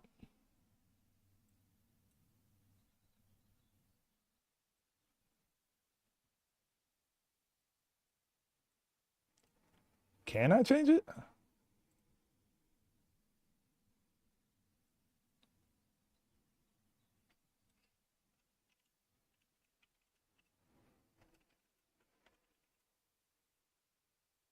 Boom. Changed. Don't cancel me. Please get Scotty on for an interview. I'd love to. I'd love to. We're going to switch the crowd. I need a raise based on moments and vibes. Nah, you saying Bruce did better is, and basing it with that criteria is already biased since you created the criteria and having Bruce over. Oh my gosh. Now you're fighting. Holding on to that Zay win for dear life. Rob cussed out Lay. We got to move him down a few spots. I just think Scoob should be 1 or 2 because of how many wins he has. Coach interview with the platform owner, small or big, would be interesting. We've done a couple smaller platform. We did a No Mercy League, and we've had Davo on before, and I've interviewed Baller's Life too. Top 3 moments: Lat 85, Rob's 54 pointers, Champions Tournament. BLS will tune in, walk down. Love these rankings and the concept behind it, but Rob being behind Kel, Bruce, I think we'd all agree. I don't think we do, but again, that's your personal opinion is we would all agree. But I think that's where you're wrong. I think you're assuming everyone agrees. I don't think everyone does agree that Rob should be top 5. I personally have him in my top 5, but I don't think everyone else does. That's why these rankings are the way they are. 81s is low-key crazy. How in the world is Frigga over Cam?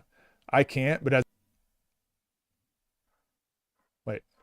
it can't, but as a basketball person, you'd be able to assess he's above some of the guys listed above him. At what? Vibes? Eye test? You're doing the thing. I've already addressed this. You're doing the thing. How, like, I'm not going to put LP above Kel because I think he's better. Check up. Your record's not as good. Your resume's not as good. Kel's above you. Sorry. I think LP's better. I think LP's top 3 in the space. But until he does the work and proves it, and until it's on the test, I don't know what we're doing. I keep wearing the same hat. Yeah, because I don't know if you can tell. But I stream from home. So I'm just wearing home attire. I'm wearing shorts. I've got shorts on right now. I'm not in an office and I don't have a uniform. So yeah, I be wearing things. By the time you finish your 2 videos, the game will be dropped. Yeah, facts. I'm not saying everything is biased. I'm saying your ranking. I'm not saying everything is biased. I'm saying you specifically. Just basing them on records when you and coach both agreed that different games hold more weight. No, but the weighting, oh my gosh. Long live organic. Do you think that the rankings here reflect games being weighted differently? Do you think they reflect that, or do you don't think that? Could they experiment with games with players of different weight classes playing losers ball? I like to make it take it. But they could probably, I think I've seen some platforms do losers ball, biased by being based on actual information, more information than previous rankings were. Nobody fighting. I'm just trying to hold common sense so that people won't rank Bruce over Bruce. Have you gone to the rules section on the site? Is you making the top 5 in your prime, coach? Not by Long Live Organics rankings. I would never be in the top 5 because Rob would always be kicking me out of that spot. Moon and Twin versus Rob and Twin tag team. Not today. We got too many other videos to break down today. Rob definitely top 5. I'm sure if there was a poll, about 80% would say Rob top 5. Thank goodness we don't do fan polls to do rankings. Because that'd be, imagine if we did fan rankings. It'd be J. Lou. Number 1.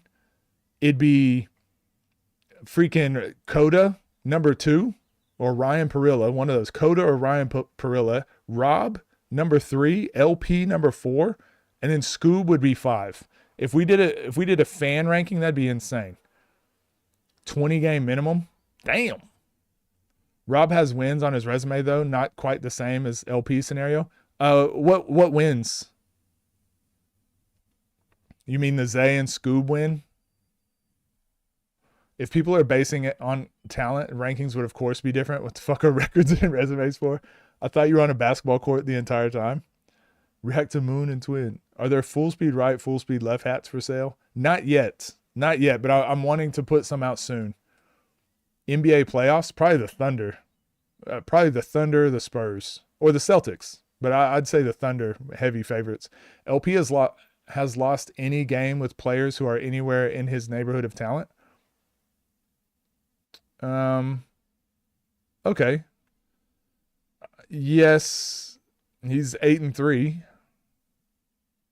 He beat Bruce and Joseph Lewis, if you want to count that. I don't even remember what we're arguing at this point.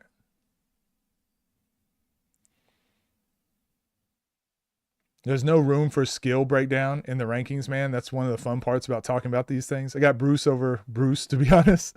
Got Rob 30-24 against Prime Coach. Man, I am not playing Rob. I am not playing against Rob. I've already said that. I think Rob, players like Rob, LP, those would be the players I would hate playing the most. You got to guard them at half court. What are we talking about? You're a fan too, so I guess your opinion doesn't matter either. Proves my point.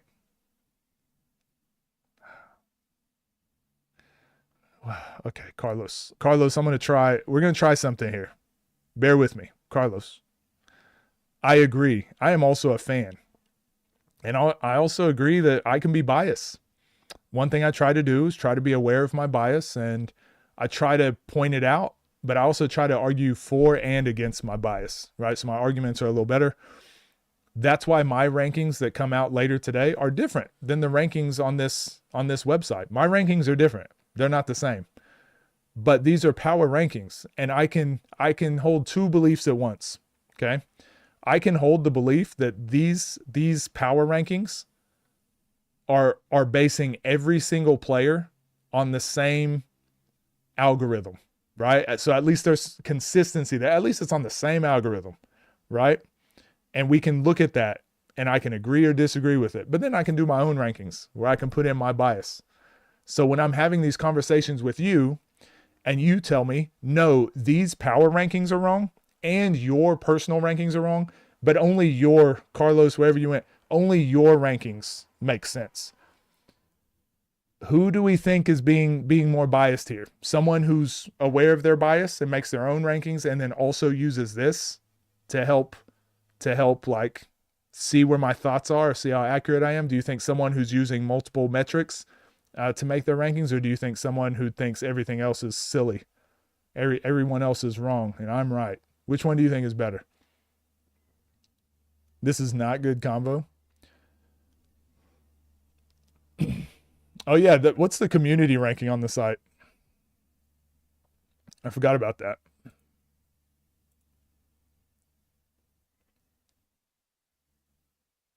Community rankings have Nas number 1, Zay 2, Uncle Scoob 3, Rob number 4, Moon number 5, Nesco 6. They got LP at 7, C4 at 8, Kel number 9. So they got LP and C4 above Kel. Bruce number 10, BJ number 11. Holy hell. You got ISO Tay number 12, Keem 13. Bird number 14. See, this is why we don't do community rankings. Oh my, this is why we don't do community rankings. These are forward. BDOS number 15. Teo 16. Lat number 17. Joseph Lewis 18. Simba 19. Frank Nitty 20. This is why we don't do community rankings, y'all. You kidding me? Y'all think that the community would be better at this? Y'all are crazy.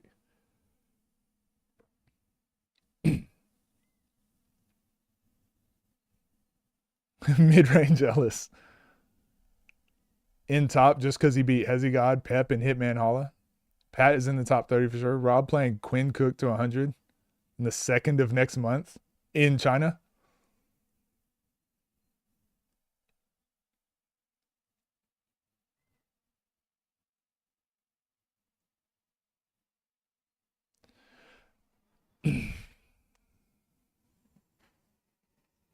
You will respect my top 5. Not gonna lie, the arguments people are making this stream are showing critical thinking levels in the gutter.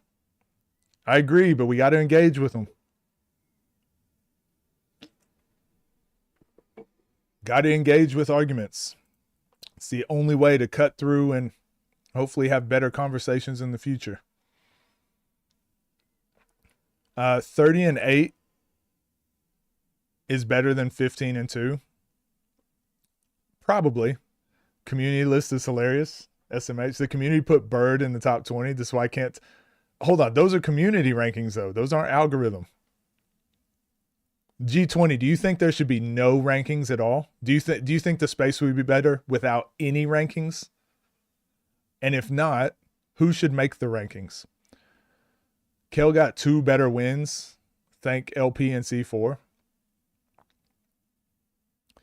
How can you get LP above Keem, Dooley? Mid-range community ranking where only we get to vote. My community would probably be similar to this. As you see, we all disagree every day in my community, and I like it. Another China game. Do we count the games to 100? Let's push that agenda. What platform has the better ref right now? Well, I think Lay and Meech are probably the best duo. But consistent refs overall, that's something that needs to get better across the space at all. Because when it's not Lay and Meech, even when it's Lay and one other ref, like, it's way different. I think there needs to be like a group of like 6. We need to find like the 6 best referees, and they should all team up and then be like, oh, wherever events are all at or whatever, we'll send 2. We'll send 2. Those 6 just rotate wherever they go. So all 3 platforms have the same kind of reffing, and it's consistent and whatever. Top 10, low key, more accurate than the power rankings. What up, mister? Hearing the arguments are poor. What are the conversations right now? We don't know. Trey Drexel got injured, and then I think he just had a kid. Maybe he will be on the scene eventually. Who's my basketball GOAT? I mean, Michael Jordan. These streams have shown me the double step back is unnecessary almost always. Wasn't it Moon that was saying Rob be overtraining? He don't take no days off. He just be playing basketball. That's what it's like, man. A lot of these guys just love hooping. It's really tough to like take the time off and rest your body. I think the moment Swift Hoops did what he did, arguing or debating the rankings became futile. But hours-long combos is redundant. Wait, no. So I'm saying, do you think there should be no rankings? Because I feel like before the arguments for the rankings were really bad. I feel like now we're seeing way less arguments. The only arguments I see now with the rankings are like the ones we're having today, where they're very easy to dissect. I think now the only arguments I see for the rankings are those that I literally think the ones we saw today, very easy to dissect, very easy to break apart. And I think we're finally getting through the weeds and finally getting through the murkiness of like rankings. If you remember how they were a couple months ago, Swift will tell you too, like the arguments were every single day. Now they're far less, and more people understand. I think more people now understand why Rob is where he's at. You know, more people now understand why Scoob's where he's at. More people now understand why people are where they're at. Doesn't mean you have to agree, but just understanding, like, you understand why 12 and 2 can't just infinitely stay here, right? You understand why, and I think people are getting it more now than they ever have. Everybody got their own rankings. That's why this is fun to argue. And people saying objective power ranking are clueless to their own bias. Just say who you think the best and argue your points. We've already addressed that multiple times. It's just a tool. Organic. This is just a tool to have better conversation. So when people are like, wait, there's a tool. This is a calculator, basically. Okay. This is a calculator. So someone is coming up to both of us, okay, and saying, hey, what is a squared plus b squared equals c squared? Now they're giving us a math equation. Here's a math equation. I want you two to go solve this. You're trying to figure it out in your head. I think that if you round this and you do that, blah, blah, blah. That's what we used to do with rankings. We just try to figure everything out in our head. Well, if you carry the 1, But you got to wait. Do you multiply first or you divide first? Like we were all doing math in our head. Now there's a calculator. Now we can just have better conversation. We can use this tool to have better conversation, better arguments. And you're like, no, stop with the calculator. Use old pencil and paper like back in my day. I like the rankings for reference and matchup making. I think they have their place, just not that serious. Okay, I disagree. I think it's the most serious thing to a lot of people. I don't think it should be the end all be all, and it shouldn't diminish what a player has done, or it shouldn't boost what a player has done. But yeah, I think it's a tool. But the community, I'm telling you, wherever these players are ranked, it's one of the most important things to the community. How'd you feel about it, Dang versus C4? I think it'd be fun. I think it'd be fun to watch. You don't think Bruce has an inflated record? What do you mean inflated? Everyone's got an inflated record if we really look at it. Of course I think it's inflated, which is why I said there should be season rankings. Because if you go by all-time rankings, let's look at Scoob, who has 61 wins. Let's see what some of those wins are. He beat Trey Kelly. He beat Tyler Offray. He beat D-Rock. He beat Tone. He beat Sponge. Scoob beat Sponge. He beat Darian Davis. He beat Marcus Hall. He beat D. Pitts. He beat Malcolm Stevenson. He beat Point God. He beat Coop. Who are these people? Who are these people? They're not real people. These are invented people, right? So this is why I think every ranking, I think everyone is inflated. Everyone. Let's go to Bruce. He beat D-Bones, but he also beat Vonnie and Devin. He beat Vonnie. He beat Devin. He beat Walt. He beat Hot Rod. He beat Chris Buckets. He beat Kobe from Milwaukee, right? Like everyone has inflated. That's why I said the all-time rankings can tell us part of the story, but it's all we have to go on right now. You can't diminish it. You can only play who's in front of you. But this is why the season rankings make way more sense to have like consistent, tangible rankings that are going to be moving based on players playing similar matchups.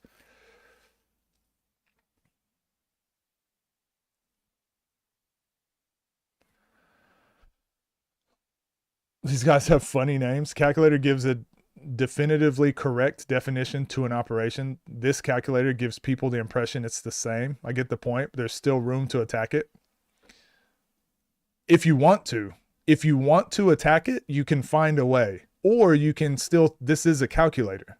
This is a calculator using, if you go to the website, you can go see what the algorithm is. Just like when you know how a calculator works, right? You know what it's using to spit out the numbers.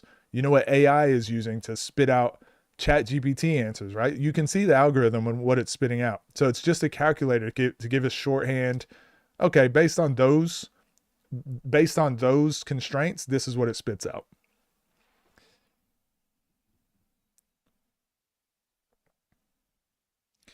We are going to drown you for the crime of arguing with logic and facts. This is blasphemy.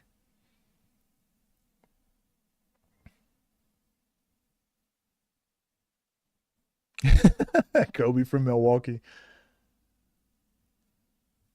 Hot Rod money line. But let's not look at this calculator like God and base most of our rankings off of it. Put your own thoughts in it as well, or you'll end up with Bruce over Rob. All right, long live organic. Let's not look at this calculator like God. Do you think I'm looking at this calculator like God first? And then secondly, don't base most of your rankings off of it. That's fine. My rankings are different than this. My rankings are different than this. So again, I think you're fighting ghosts here. I think you're fighting ghosts. I think we probably agree far more than you think. The only thing we disagree on, really, I think our disagreement really comes down to where Rob is. And I think you don't like where Rob is on most people's list, on my list. Let's say my list. I don't think you like where Rob is on my list. And so we're having this fake argument through Swift Hoops algorithm. But really, I think your disagreement with me is where Rob is. If records are the most important thing, then there's a lot of room to argue. I don't think Bruce beat anyone good, and he lost to everyone ranked. That's why I brought him up. Well, because everyone below him is similar to that. He's just the best out of those.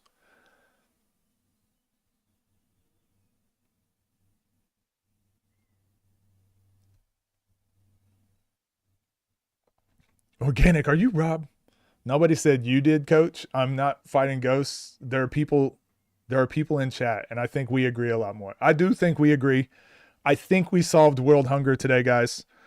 I got rage baited into a 3-hour conversation about rankings, and nobody jumped in the Discord to actually argue on a call. I'm so disappointed. I was waiting that whole time in Discord to argue on a call. I'll leave Discord now. All right. Get this man on Discord. Rob on his burner. All right. We're going to watch a video now. Believe it or not, the whole crowd collectively gasps. We're watching a video. Yeah, I was trying to argue. It's tough. It's tough for people to argue against me because I get to talk into the microphone while they have to like type out their ideas and then wait 10 seconds for me to get to their thing, their chat. It's easier to just do it with conversation sometimes, but we better be breaking it. SpongeBob. Yeah, who played a 1v1 and was like, you know what? Call me SpongeBob.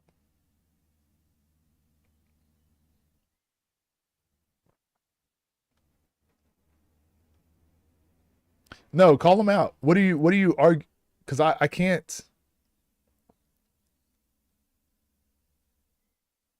argue. I can't be on both sides of the argument. All I can argue is my points of view. If you're arguing with chat, you should just at each other, and then I know you guys are talking to each other.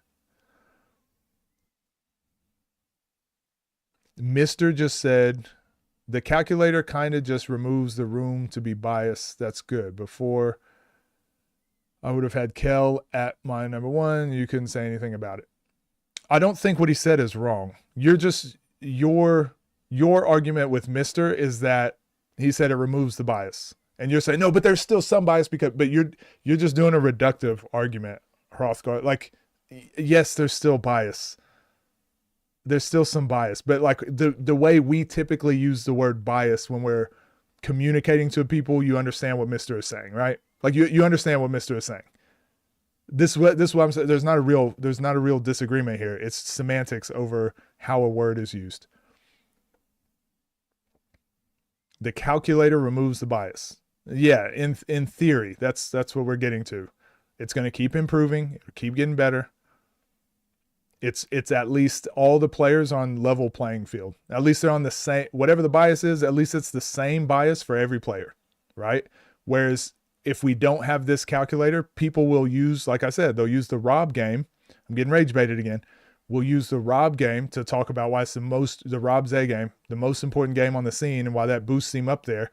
But they won't use that same bias for someone else, which should boost them up, or the same thing against Rob against DA. They'll just use the bias one way. At least the Swift Hoops, at least the bias is the same bias for everyone.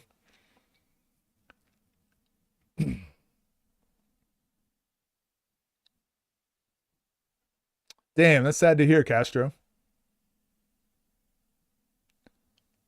Yeah, someone just said that. Rob playing Quinn Cook. How do you develop such a high level basketball understanding, and how can I improve my just being around it my whole life? 10,000 hours.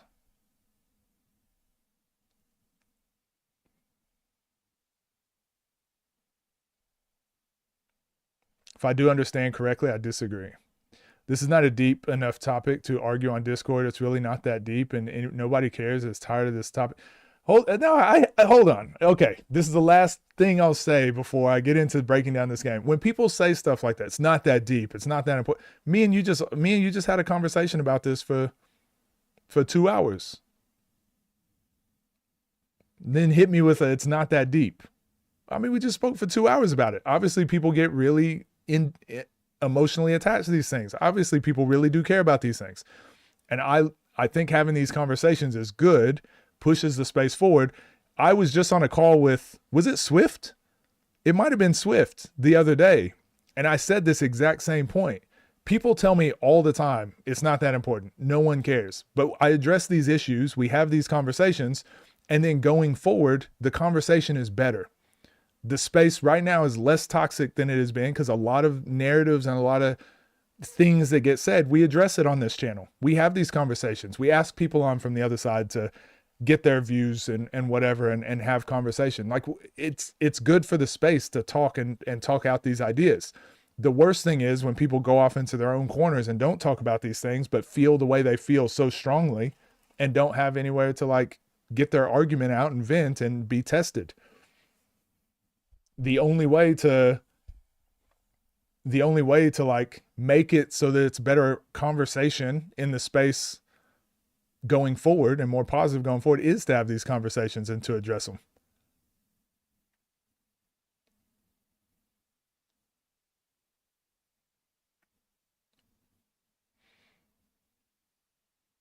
You think I give it too much credit?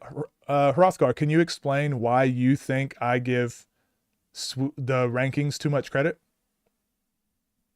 Can you tell me where I've got something wrong? I think the argument is that a lot of people disagree with Swift's algorithm, but all it is a set ranking. It doesn't really matter if we agree or not. People have top 3 because he only beat Zay only. Maybe watch the video, please. I've got 3 videos coming out today. You can go click and you can go watch those. Or you can wait and we'll get to it when we get to it.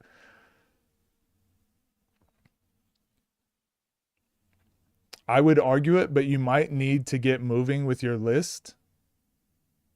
I would argue it, but you might need to get moving your list. Prime Quinn Cook versus Jose Alvarado. Coach patience. Now you're right. I meant people ready to move on, I think, but it's your show. You're right. All right. So one thing you guys are going to learn about me, like I said, these are all my comments from YouTube. I'm going to go answer all these people. And there are some people, when I respond to them, they're like, yo, why are you in here responding to me? Well, I'm like, well, you sent me a message. I'm supposed to respond. You guys are typing in chat and I'm reading your chat and I'm responding. And then as soon as we finally get to the interesting meat and potatoes of the conversation where you guys can either say, I agree, or I disagree, or you're right, or I think you're wrong. When we get to that point, people just be like, doesn't matter, move on. I see this every day. This happens every day. Because of your backing of Mr.'s statement that it removes bias, perhaps I'm mistaken in what you mean there. No, it just puts everyone on the same bias, Hrothgar. So at least it's not the Wild West, as I explained before. Yeah, everybody keep telling me Rob about to play Quinn Cook like they playing right now and I can watch. They still talking about the ranking? Yeah, get moving, coach. I like to finish conversations fully. Yeah, the reason I like to finish these conversations fully is because these are the arguments I hear every single day. I feel like I address them every day. So rather than just moving on and skipping over them and then people get to keep saying them, I'd rather fully address it. And then I can turn this into a video. And I can be anyone that wants to argue about the rankings. Here you go. We've already spoken about this. Go watch that video. That's the reason I like to fully address these first.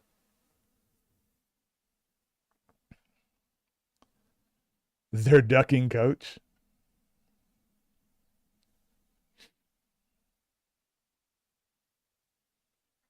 OTD cooking. Yeah, I can't wait.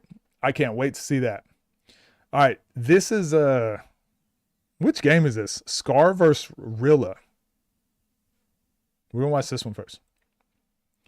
What's up, gang? Hope you're doing well. Today, I probably lost my voice because I've been arguing with chat for, 2 hours now. 2 hours straight about the rankings. But we're going to watch the shiftiest hooper versus the most viral hooper. 1v1, Scar versus Rilla. Chat, I love you guys.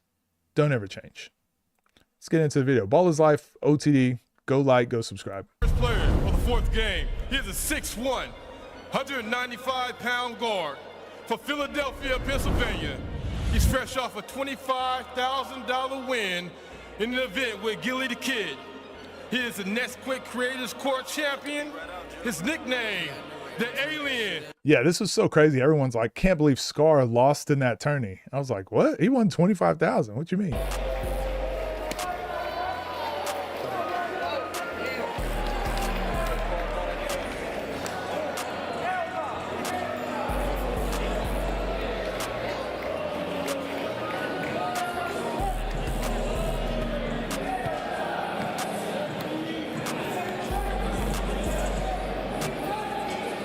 And his opponent, standing at 6 foot, 170 pounds, from Union City. He is known to be one of the shiftiest players in the game. Most popular, representing TNC and the Bay Area. Give it up for Ryan Rilla, a.k.a. Rilla! I like the jackets they had coming in.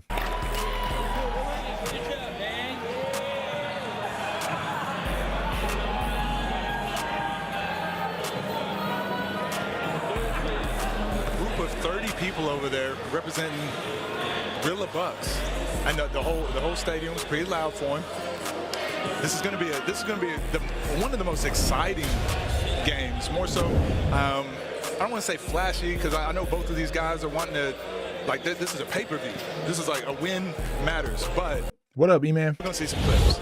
We are. We're going to see some clips. We got a great matchup. Ryan versus Scar. 190. That's crazy that Scar is only 23 years old. Look at them. They're even as well. But pay-per-view matchup. The city came to see, man. We got Ryan Rilla, aka Bucks, representing the city, man, going against Scar, man. This will be the highlight of the event, to me at least, man. I fuck with both of these dudes tough, so I know it's gonna be a fade.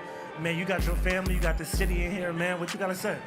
Hey man, shout out to everybody that pulled up, man, supporting the movement. Shout out Balls Life off the dribble for having me. And yeah, let's put on the show. Hey, Scar, so you've been on a kill streak. We just seen you on Gilly the Kid stuff. Getting busy, man. We gonna get to see the same Scar out here? Yes, sir. Man, is there anything you want to say for the people that's tuned in rooting for you? Man, let's hoop, man. I'm ready to get this W. Appreciate y'all. Hey, I'm gonna ask you one question, man, because I'm starving like a motherfucker. Where can I find the best lumpia out here? Shit. I don't know, brother. Everywhere. Shit, everywhere. Hey, somebody gonna be mad you didn't give him a shout out, bro. You not good. Hey, Lumpia Company, bro. Lumpia and Brewery. Okay, all right. I'm pulling up, man. Good game to you, my boy. Good luck. Good luck to you, my boy. Hey, man, I know everybody been wanting to see this game. This gonna That's be pretty one funny. of them ones, man. Hey, make some noise in here, man. Yeah, Scar's an OG at 23 years old. That's crazy. Straight to this fucking game, man. Let's get it. Off the dribble, ball is life. Judgment Day. Right to this action, chat. Talk to us. Let us know y'all predictions. We got a matchup of the ages. Two of the craftiest guards in the scene right now. Scar starting with possession, getting downhill. This was good defense by Rilla, actually. It's like hand in the shot pocket, staying down, sliding with him, hand checking. And it was a good move by Scar. This is what we talked about the other day of like shoulders being pushed to the sideline or keeping your shoulders to the basket. See how Scar still gets like a very high percentage shot. Decent challenge. That was a good possession and one of the last ones we see of the day, I think. Again, I like that he got downhill. Ryan's probably going to be the first person we see today just start from a three. Like, he gets himself established by shooting most times, so. Damn. Rilla. Jeez, he could not deal with this. Was crazy to me. This hand check, we talk about a lot. That hand check should never be enough.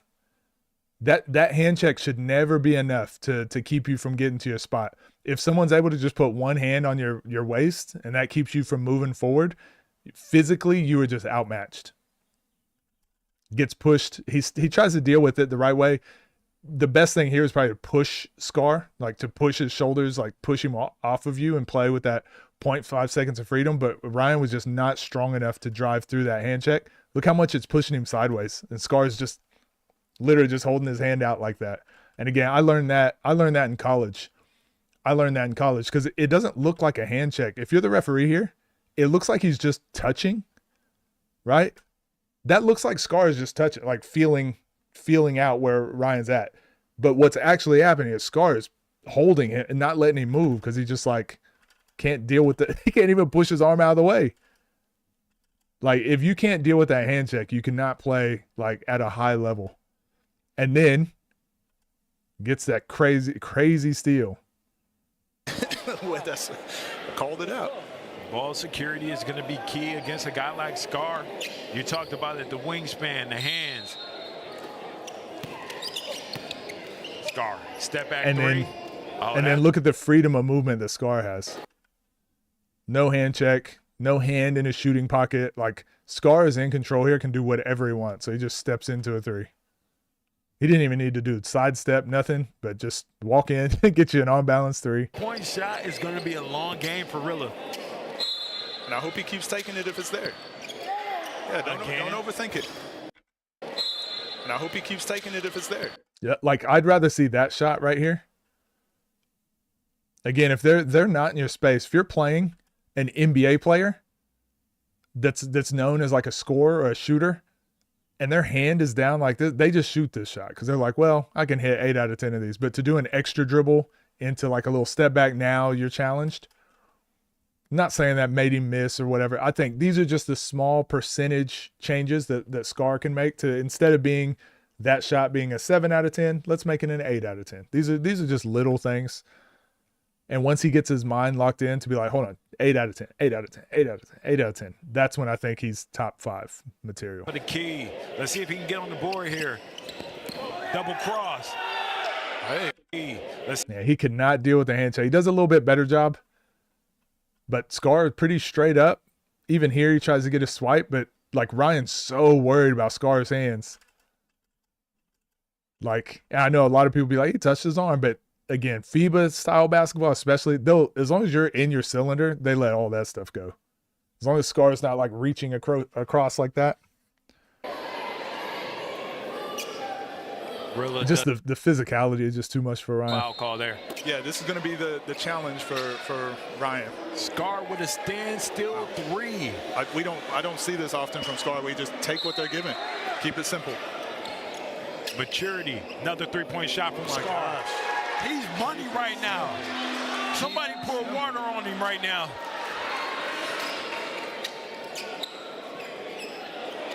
No way. I was about to say. I like that.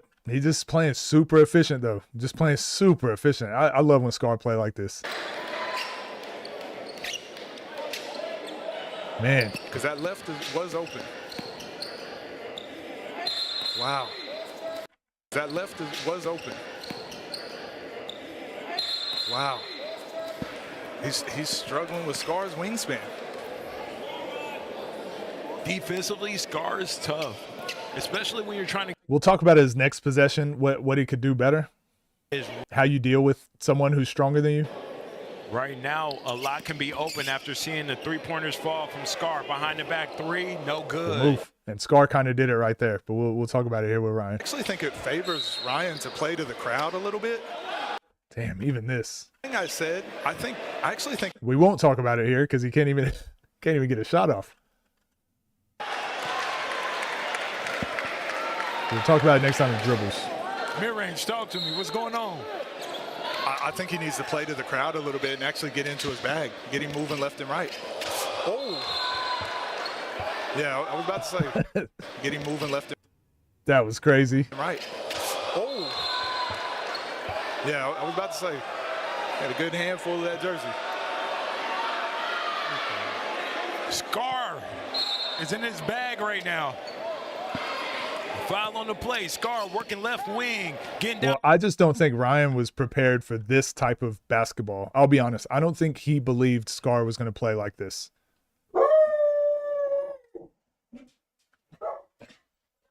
My dog's always howling, but they won't do. Anytime there's a noise that happens downstairs, they are not going to check. I don't think Ryan was prepared for Scar to play like just efficient downhill basketball. I think he thought it was going to be a lot more of a show. Man, draws the foul yet again. I really hope Scar can keep this up just for the growth of who he is as a player. Like this mentality is a little bit different. Yo, I teamed up with DraftKings Sportsbook. It was a semi-truck. For some reason, that semi-truck really set my dog off. We want to see Ryan get into it. I want this to go down to the wire, but, man, I really like what I'm seeing from Scar. As do I. We got a pay-per-view. Basketball is A lot of basketball played. A lot of basketball. From the three-point range right now. Let's see what he does out of this timeout. Scar taking his time. Just getting downhill. Even though he's missed 2 layups now, but he's getting to the right spot. There we go. Crowd getting a little antsy. Let's see what Ryan does here. He needs to respond. A bucket means a lot here for him. Rilla showing the handle, hang. Yeah, so what I would be saying, straight line drives, but get to Scar's chest. Like if you can't drive to his chest, like if he's able to just hand check you like this, like you're not going to get anything. But if you can get into his chest, and that's where you can use your shoulder, use your momentum to create some separation. That's where you can get your shot off. That's where you can get your redrives. We saw it similar with Scoob versus Jonathan Simmons. That's where Scoob's not used to that, having to try and get a shot off over someone like that too. But yeah, if you can't get to their chest, get to their body, it's going to be very difficult for you to create space. It's a Chris Paul thing. Learned that watching a lot of Chris Paul. Scar, left wing three is short. Did he catch him on the elbow, or Scar throwing a self lob?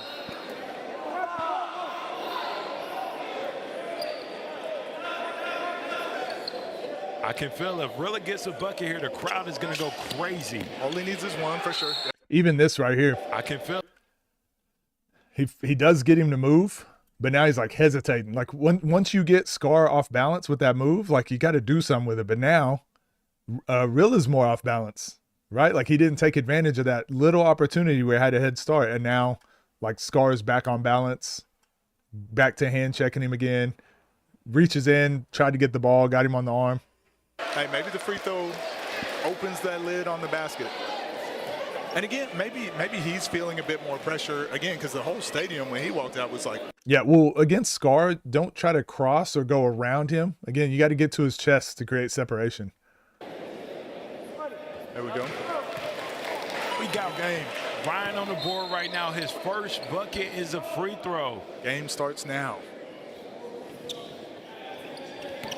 We're getting shifty with the rock.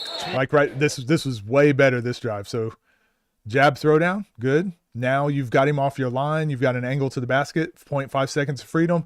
This is the first time we've seen this from Ryan. When you're playing against really good defenders, you have to play from advantage, 0.5 seconds of freedom. And that's what he does with it. Yep, so now you're on balance. So now he makes another move. You can shoot it. You can drive left. You can drive right. Ryan, full speed right. So 0.5 seconds of freedom. You got separation. So now when Scar tries to reach, I don't know, he's grabbing there, but now you can get that ball outside of his frame. But when there's no separation and you're trying to cross him or go around him, you can just pick your pocket every time. But when you play really good players, really good defenders, that's got to be every drive. But you can just tell Ryan's not used to playing against that. So, but he's capable, but that's just got to be your drive every time. Really going to beat Scar physically in this matchup. So it's like get him moving left and right. Get into your counters, create some space. He had him. Again, he created separation, didn't do anything with it. And against, he had him. So this time, this one's kind of just throwing out a move, right? Didn't create separation, even though Scar kind of falls for the move. Gets a hand on the ball. Scar. So against good defenders, it's more important to get him moving than to do moves. And I think Ryan is just a moves kind of player. and you know this, when you have an event, you got to go. If you don't take your opportunity, it just gets tougher and tougher. Scar, spin move, lay me.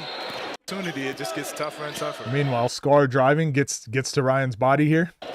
See, gets to his body. That hand check isn't keeping that same separation for Scar. So now he can push off and spin or whatever. Spin move, lay me, following the play. Now, I won't speak too soon, but that's another one where I think Scar had the easy left-hand layup. And he goes to the jelly package, switches back to the right, gives Ryan a chance to foul. Scar with a bucket. He's been asking for a pay-per-view matchup. Yeah, Ryan's 1v1 bag is, yeah, he's definitely a skilled fives player at the moment. Love the shot. I know this is kind of boring, Scar playing this way. We're used to seeing him try to go for viral clips, but it's just so much more effective. Scar's just serious right now. Locked in. Damn. And that was probably less of a foul than most of the other possessions. But look, he does get to his body. But as soon as the contact happens, like you can just tell, Ryan just picks up the ball. Like he's so uncomfortable with the contact. He just picks up the ball. But it was actually fairly clean. I don't mind it. I don't mind it. Good job, Ryan, playing through it. There was some contact.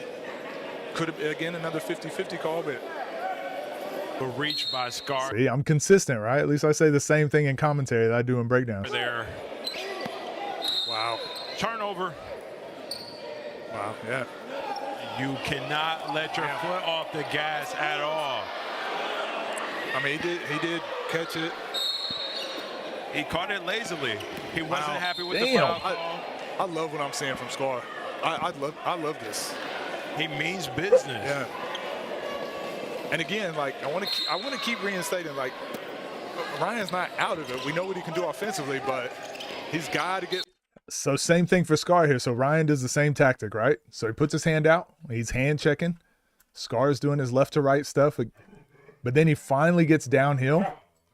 And again, gets to Ryan's body. So it's being able to get to their body, like just takes away that hand check. Controlling the pace offensively. He's controlling the pace defensively. Scar is in full control right now.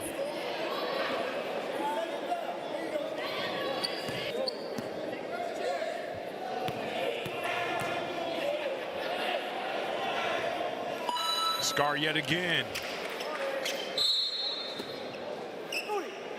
Three-pointer. Left is short. Again, I just stick with it. It's kind of like some of the other matchups we talked about. You got to be okay with the law of averages.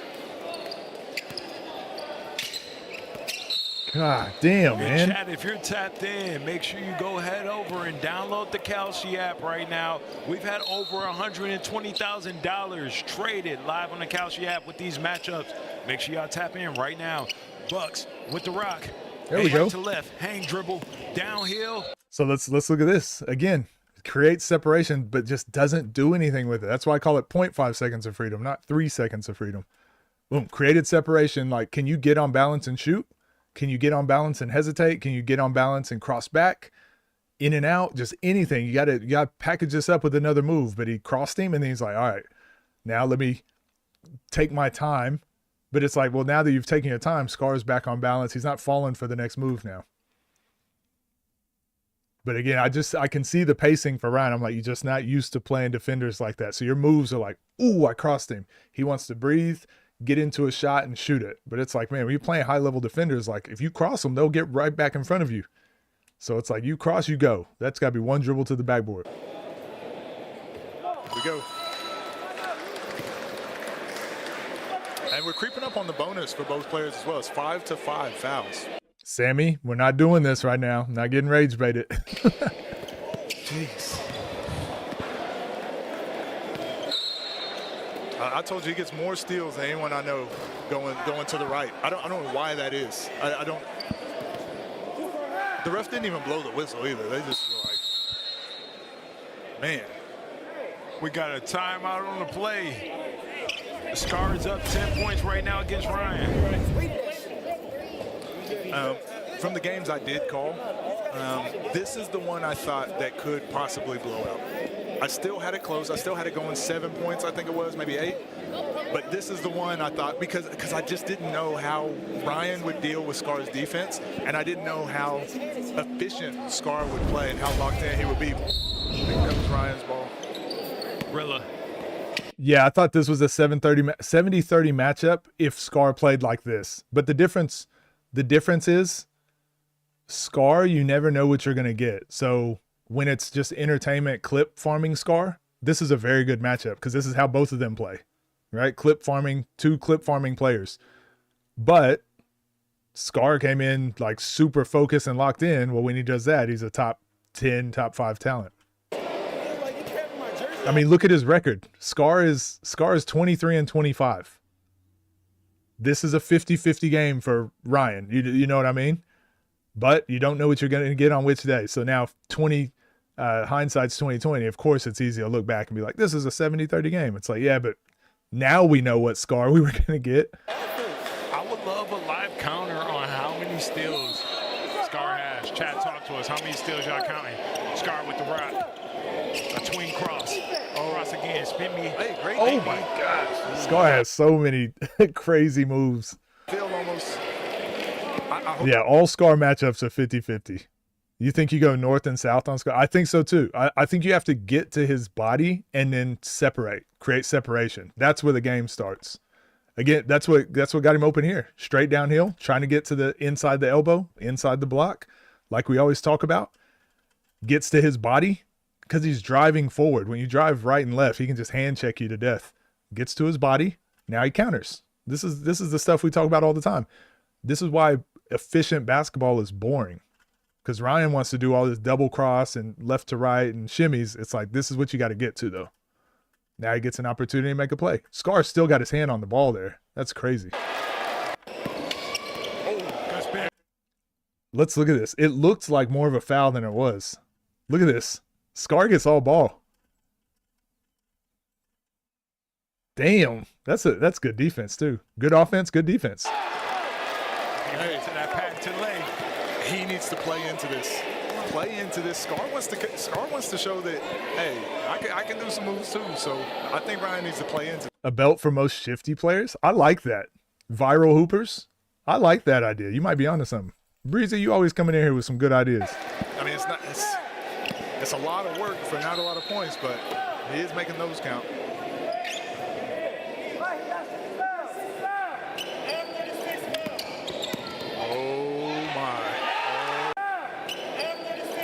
Downhill. Look at the difference when Ryan's like actually driving downhill to the basket, and then he does this little hip swivel thing, that little slow step that kind of threw Scar off. But either way, he's just fighting for inside the elbow, fighting for inside the block. Great finish. That's a hell of a finish. That's probably more of a foul than the last one. Bucks with a tough left-hand leg. Great contest from Scar. Yeah, that was definitely a foul, but the last one wasn't a foul, so it evened out. This is what I meant with the refs. At least they're consistent. They evened out for the most part. I think the worst game was the Scoob versus Nas game. But really, we counted it out when we broke down the game, and I think it was 2 obvious ones that were missed. The rest of them evened out. But again, 2 extra possessions when it comes down to a 2-point game or a 1-possession game could be the difference. It's actually more on the offense. Both of them are actually like ducking their head and kind of going to the basket. So he keeps the ball though, right? Okay, so next one. So it's after the 7th foul. Okay, so let's see. So this was the first game, I think, that the bonus came into play. It's after.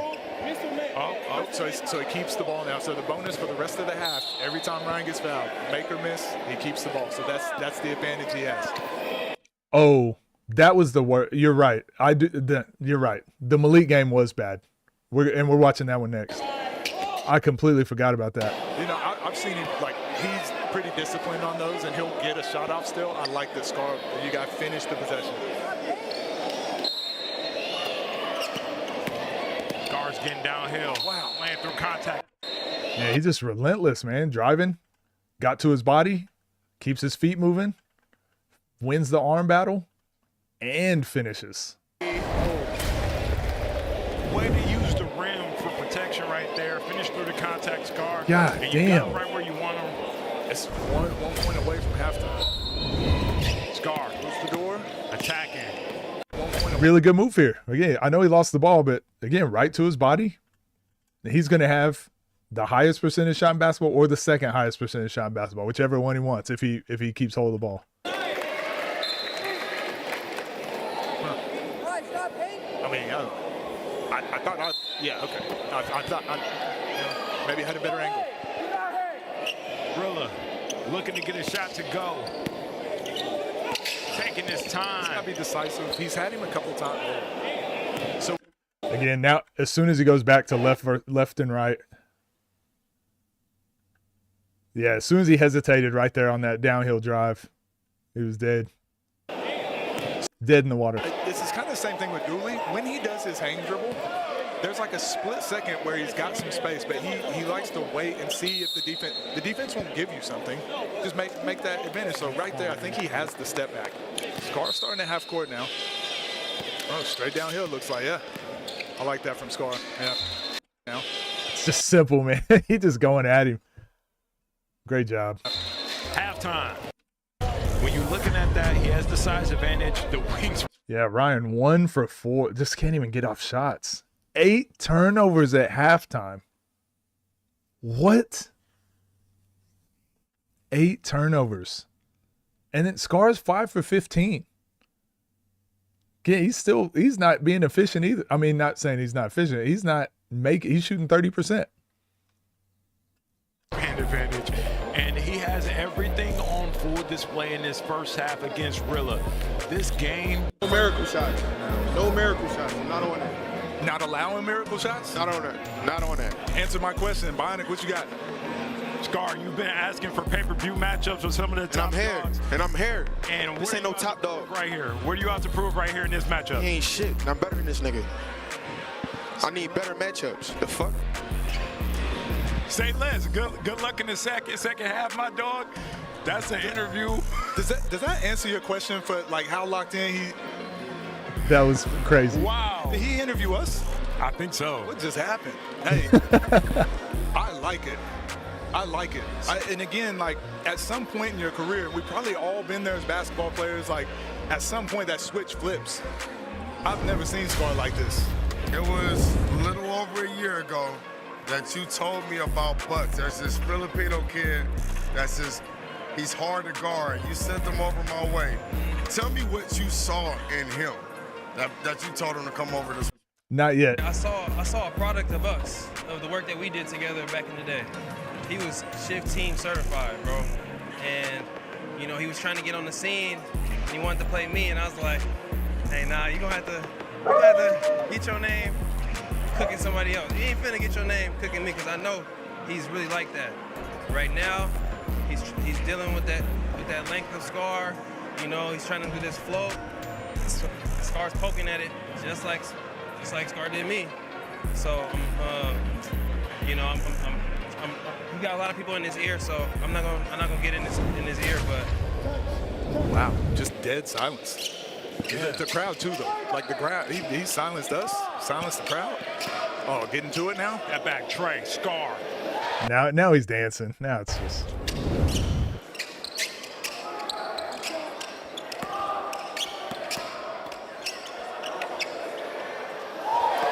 He's just dancing now. Talk to me, Scar. That's a tough shot. Scar is on that today. He really on that. Pull back 3. No adjustments. It's just, I think Ryan, it's not an adjustment he could have made in this game. You need to go back to the drawing board. The way Ryan needs to train needs to be completely different. And this is what I see a lot. Like, this is not something you fix during the game, but you need these type of games to understand, like, wait, whatever I'm working on in training, how about I imagine Scar's guarding me? Will that work against Scar? No? Okay, let's not work on that then. Let's work on stuff that would help against Scar. Drive downhill, counter, all the stuff we preach on the channel, right? Full speed right, full speed left. Oh, there we go. Jab, throw down. Now it's a race to inside the elbow, inside the block. Let's see what happens here. I like this. That's what you got to rep out. You got to rep out those types of finishes. The amount of spin, he puts on those layups. Tough finish by Rilla. Scar got a I think you just go again. The amount of spin he put. I think you just go right here. Like he's got 2 hands on you. You actually won the hand battle. You've got him off your line. You keep your feet moving, get to the basket. But instead, it's like, all right, I got him off me. Now let's rest. You don't get to rest because then he gets to rest. Now you're both in neutral again. Now you've got 2 dribbles to get around Scar. You got 2 dribbles now. And now Scar's just got to stay with you for 2 dribbles. And you're both in neutral. Nothing's happened. This is how the possession should start. Hell of a finish. You don't want to be living off this, right? He loves this. You don't want to live off these layups. Or maybe he does. Look at the crowd. Oh my gosh. Hey, There's the different. So Christopher, I agree. But at some point you have to go north to south, right? If you go east to west and then shoot, you're not going to get an open shot. But if you go east to west and then go north to south, that's a good move. That's a good tactic, right? Look at Nesco when he throws the ball out. Look at Scoob with his escape dribbles. Look at Moon with his hang dribbles. Those are good examples of guys that play east and west, but they use it as a tool to get people off their line. Then it's north to south.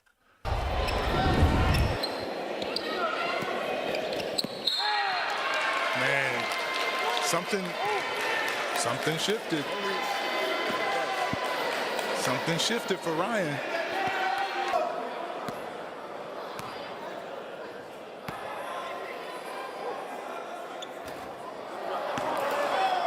He missed 2 free throws. Scar got to control the pace. Got to get back to it. behind the back. Trey ball. No good. I don't know. That shot is still different than just a catch and shoot. Or straight downhill.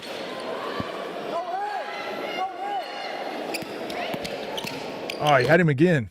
This is what I mean. Had him here. Got into his body. Separated, but this was who was doing this? This was Cam and Boog, right? The Cam and Boog game, we saw this. Like, you're pushing off and you got separation, but you can't shoot this. You can't drive right. All you can do is go left, right? So this is the spot he really needs to work on his second layer. Get to that elbow, separate.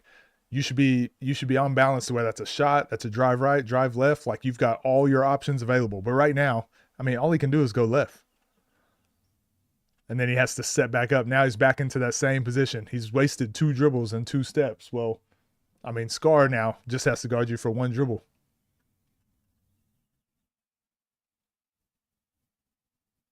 Some stuff where I'm like, that might go in. Yeah, every single one has That a one chance. might go in. I just don't think he has an answer for that. But again, is Scar willing to do that for 9 more points?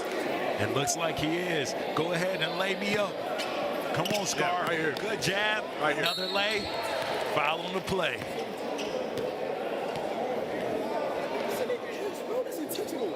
I know y'all saw that last play from Scar. He went from the left hand, switched to the right hand underneath the basket. Yeah, I saw the Scar 3v3. We talked about it yesterday. That video that I had come out. I did a full breakdown of the event. I want bigger matchups. Now is his time to like really put his foot on the gas and, like I said, get to the bucket, like go with what's working. Or, you know, you could clip farm a little bit and maybe it ends up being 30-17 or Ryan gets back into it. Scar. Ryan gets back. You know, you got can tech clip farm here, a right? little bit and maybe it ends up being 30-17 or Ryan gets back into it. Scar is just showing off right now. He said, "You're too little." Jeez. You're too little. Wow. Scar with the sportsmanship after the poor sportsmanship, shaking up, trying to get active. 3-point shot, nothing. Again, the energy again. This is where Ryan thrives when the crowd get loud like this. Rilla, Bucks, spin. Oh. He had him multiple times.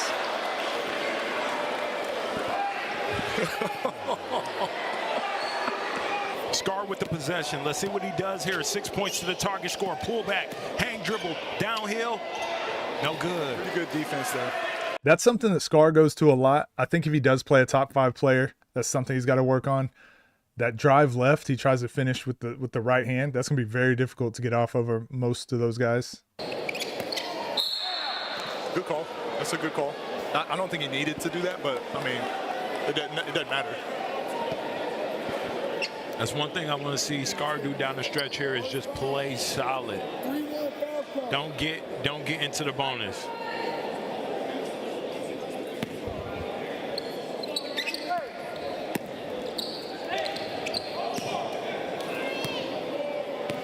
Again, that's where you rep out, right? Good drive. Those just need to become normal layups, though. Scar. Pull up dribble. Nothing. In no man's land. Not a catch and shoot three. Not quite downhill. I would love to see Rilla start a little deeper. Yeah. I'm actually interested to see what Scar's shooting percentage is here. Three-pointer. Because he's not going to get 8 steals in a half versus, oh my gosh, my bad. I mean, all the left to right isn't working against a guy like Scar. Scar, Hezzy, talk to me. Get downhill, nothing. Yeah, he's not going to get 8 steals in a half against like the really good players, you know, so still got to be more efficient.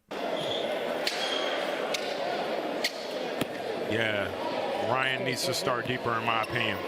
What look is Ryan trying to get? I don't think he has kill spots. I don't think he has I think he just vibes it out. I think he just plays like good move here. But again, that's a step back. Like you got to the elbow, there's separation. That's just a step back. But I mean, still gets a shot off here, but that's a crazy layup. Even if you make that, you know? Very crafty around the basket. He'll show the ball, get you to bite. Then he'll relocate. I think just making those quick reads, quick decisions whenever you only have like a split second, I think that's where he struggles. Is he 3 for 3? Well, commentators curse. All right, 4 for 4. I got to say after. I got to wait. No, he's missed 2. Stupid commentator. 14-point ball game right now. Rilla versus Scar. Rilla taking his time. Great hands. Still by One of the toughest lays right after. Exactly. Ryan kind of unserious. Well, this is what I just think that damn, just catch and shoot 3. I think it's just the spaces move past a lot of people, right? Like it is just more serious. More people are making livings doing this full time. You can't be a guy now that's like, oh, for views and flash and fun, playing against someone who's like taking it very serious. So that's where it's just moved past a few people. And they can still turn it around, but some people haven't recognized where it's at right now. downhill. Nothing. I'd rather guard Scar 100% than Lamar. 100% rather guard Scar. Scar lets you off the hook way more. Three-pointer is up. Long. No shot.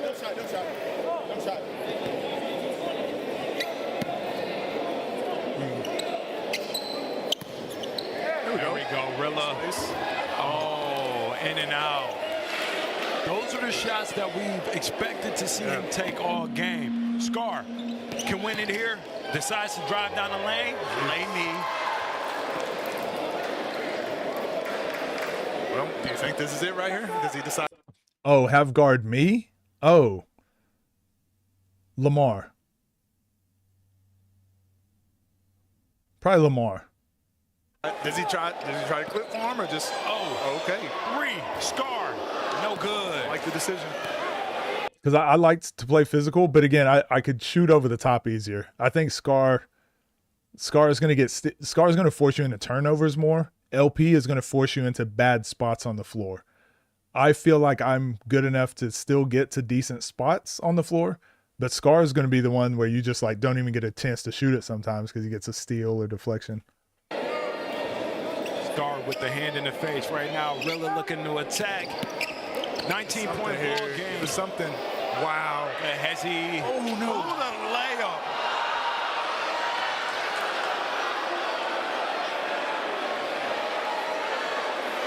Kids.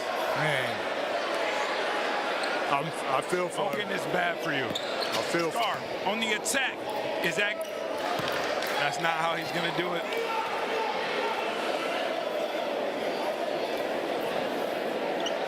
Players are getting better each and every day. Yeah, everyone's improving so fast at the moment. Love to see it. Rilla, he needs one here. And look, this is not a me thing, but just think like more people like me are putting out content, breaking down film, whatever. Like think how much more people understand like efficient basketball and are getting coaching now that wasn't happening, you know, a year ago, 2 years ago. So even that sort of stuff helps push the scene. Making them count. Making them count.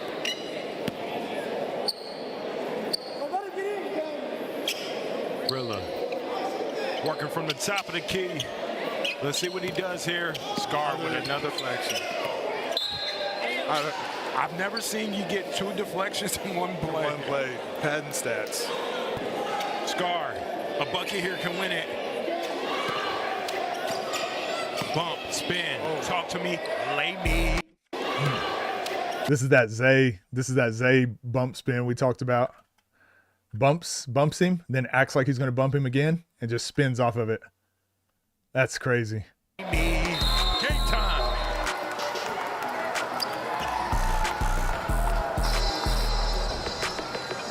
Keep these type niggas from in front of me, man.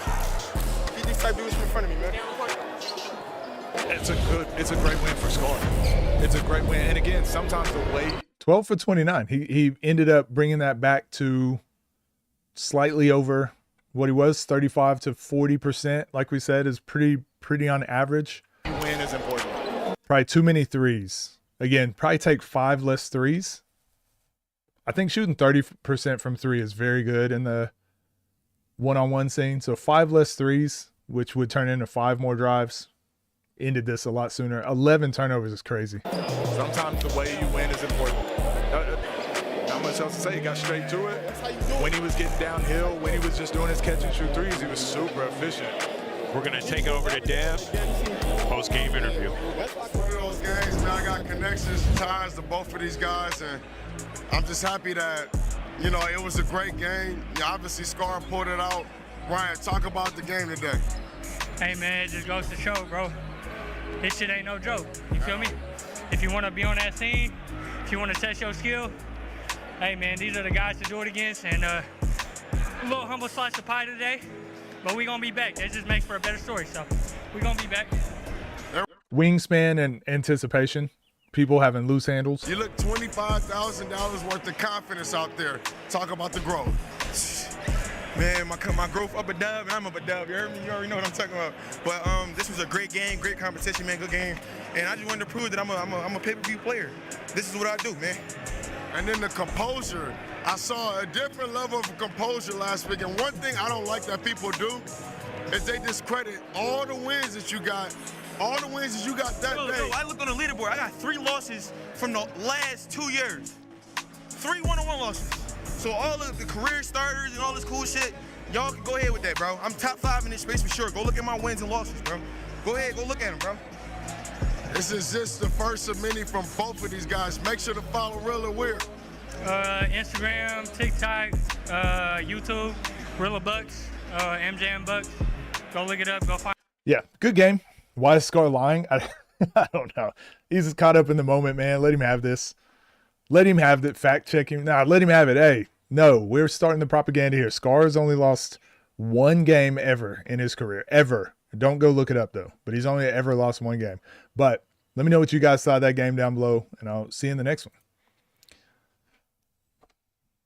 Yeah, don't look it up. Don't look it up, okay? Just trust me. Just trust me, bro.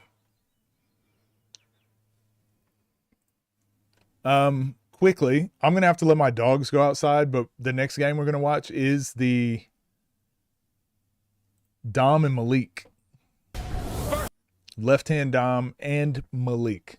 So depending, we may watch 2 more games today still. We still may do 2 more. So we're going to watch this one, and I want to watch one of those Ball is Life ones too. So we'll probably watch 2 more games today. Have to look it up? Nope. Scar's only lost 1 game in the last ever. Scar's only ever lost 1 game.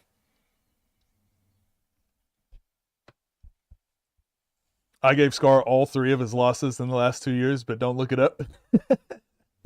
Does anyone know how many losses he has? 1. Scar's only lost 1 game ever. He only has 1 loss ever. All right, I'm going to let my dogs outside. We'll throw on a and then, I don't know. We'll do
Be back.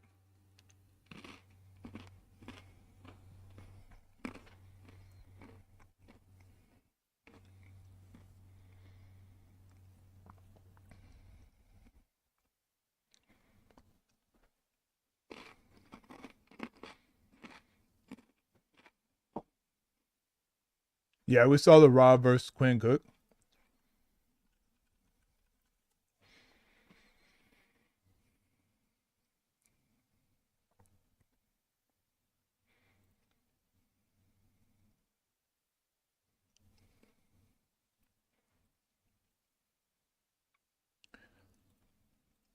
Is it on Rob's page?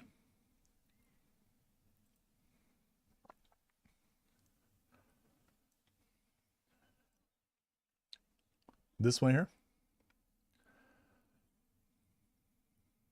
And who else? Who are the other players? Moon versus... What in the AI poster is this? Garlic bread? Nah. Trail mix or something.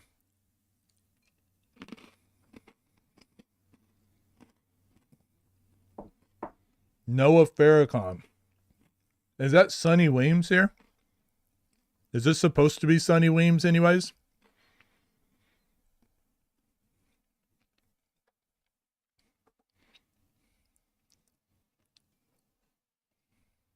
Why are they playing overseas? Oh, it's like those games to 100. China got that money.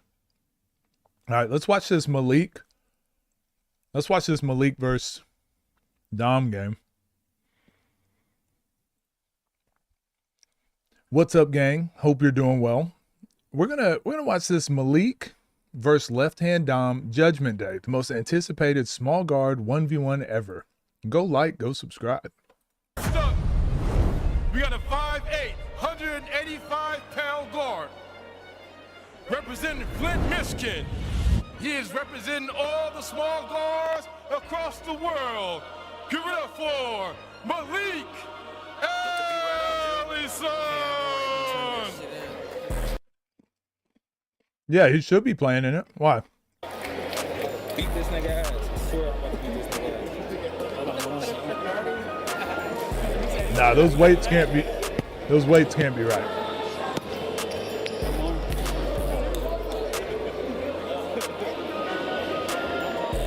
And his opponent, standing at 5'8", 165 pounds. He's from Hawthorne, California. He is undefeated in the last 2 years with a record of 10-0. He is the undefeated. His last game till the end of May. I don't know, man. The undisputed Yeah, Davo didn't like the announcer. champ. Give it up for Left Hand Dom.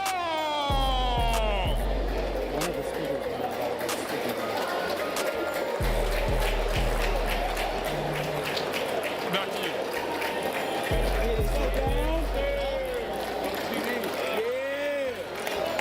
Matched up against, but he has his work cut out of him in this matchup. Welcome to Judgment Day. This is gonna be a great matchup. I just cannot wait to get this one started. Yeah, this is gonna be very exciting. Heavy hitter, small guards. Yeah, Malik is gonna have to stay disciplined in this matchup. Can't let Dom get to his. These games were at Kezar Arena in San Francisco. To start turning you left and right, that's where it's dangerous. All right, so let's take it over to Davo right now on the court with the players. Yeah, what we all been waiting for, man. This is the small guard game of the century. Oh, I want to talk about this real quick. This game, this is one of those games where the chat was going, and just the fallout and everything that's happened from this game. I don't like the narrative of, like, now all of a sudden Dom sucks and is trash because he lost to Malik, and Malik is the savior of TNC, where all it was one game. But then the same thing, like, everyone's just done with Ryan all of a sudden because he lost to Scar. And for me, like what I'm trying to get to is like losses happen. Gonna lose games. But the reason players don't want to go and take these games is look what did happen to Ryan. Look what did happen to Ryan. Ryan lost the game and no one's claiming him anymore. And he's just like falling off the face of the earth. But then Malik wins and it's like best thing ever. But we have to do a better job of like letting players know it's okay to lose. Like the talent is just too good now. The talent is just too good now. Players are going to lose games. They have to be like, if we want them stepping outside and getting games and taking more games, they have to be like, we have to be okay with them losing too. Malik, this was a huge game because it was like TNC versus OTD, right? Like it was the crossover. And he came across, did his thing. But if you speak to everyone that was there in person, like we all had conversation with Malik, like it was good. It was good vibes. And I think this was good for the fans. This was good for the culture. This is good for everybody. Obviously, Dom now puts a lot of pressure on him because it now makes, it's like, oh, was your resume that strong? Were you actually the best small guard? Like now you got to go play some games. But it's like, that's on Dom to figure out. But to just be like, everyone wanted Malik to lose this game because he was on OTD. That's nonsense. That's nonsense. I want to give both of these dudes their kudos, man, because they've been kicking ass, man. This is going to be the game that we all want to see, man. We got left-hand Dom versus Malik. Left-hand Dom, you are the small guard champion, man. How it feel to be out here, man? Look, it was a bad loss from Ryan, but it was a bad loss from Dom. Like, but nobody, like, everyone still rocks with Dom over on OTD. You know what I mean? Like, losses happen. It is what it is. Another pay-per-view. Man, it feel good, man, just to be out here, man, be in the Bay. And I'm just ready to put on the show for the people. Let's do it. Man, Malik, you came. Bury the loser and praise the win. Let's do it. Fine, forget it. Let's get toxic. How it feel to be out here? My fault. You came all the way from Flint, man. My Flint niggas gonna trip on me about that. My fault. But you came all the way from Flint, man. You ready to get this shit going? Kill. Man, you got anything you want to say to the people watching? Kill. You got anything you want to say before we get out of here? Kill. Say less, y'all. Hey, we gonna get straight to the game. That didn't age well. I've been waiting to see this game. We're not even gonna do a commercial break, man. I want to see this game right now, man. So, you know, I pointed this out a couple days ago. Malik played with a mouthpiece. He is expecting it to be physical, and I mean that in all seriousness. Like, he always end up with a bloody lip, some bloody chipped teeth. Like, he's no.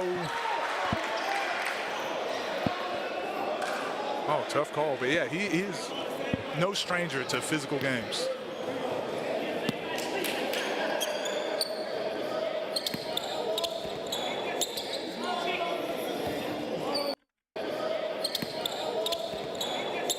Malik being able to get to this whenever he wants to is kind of a blessing, especially in that small guard class. Almost all of them, Zay does this, Zoe does this.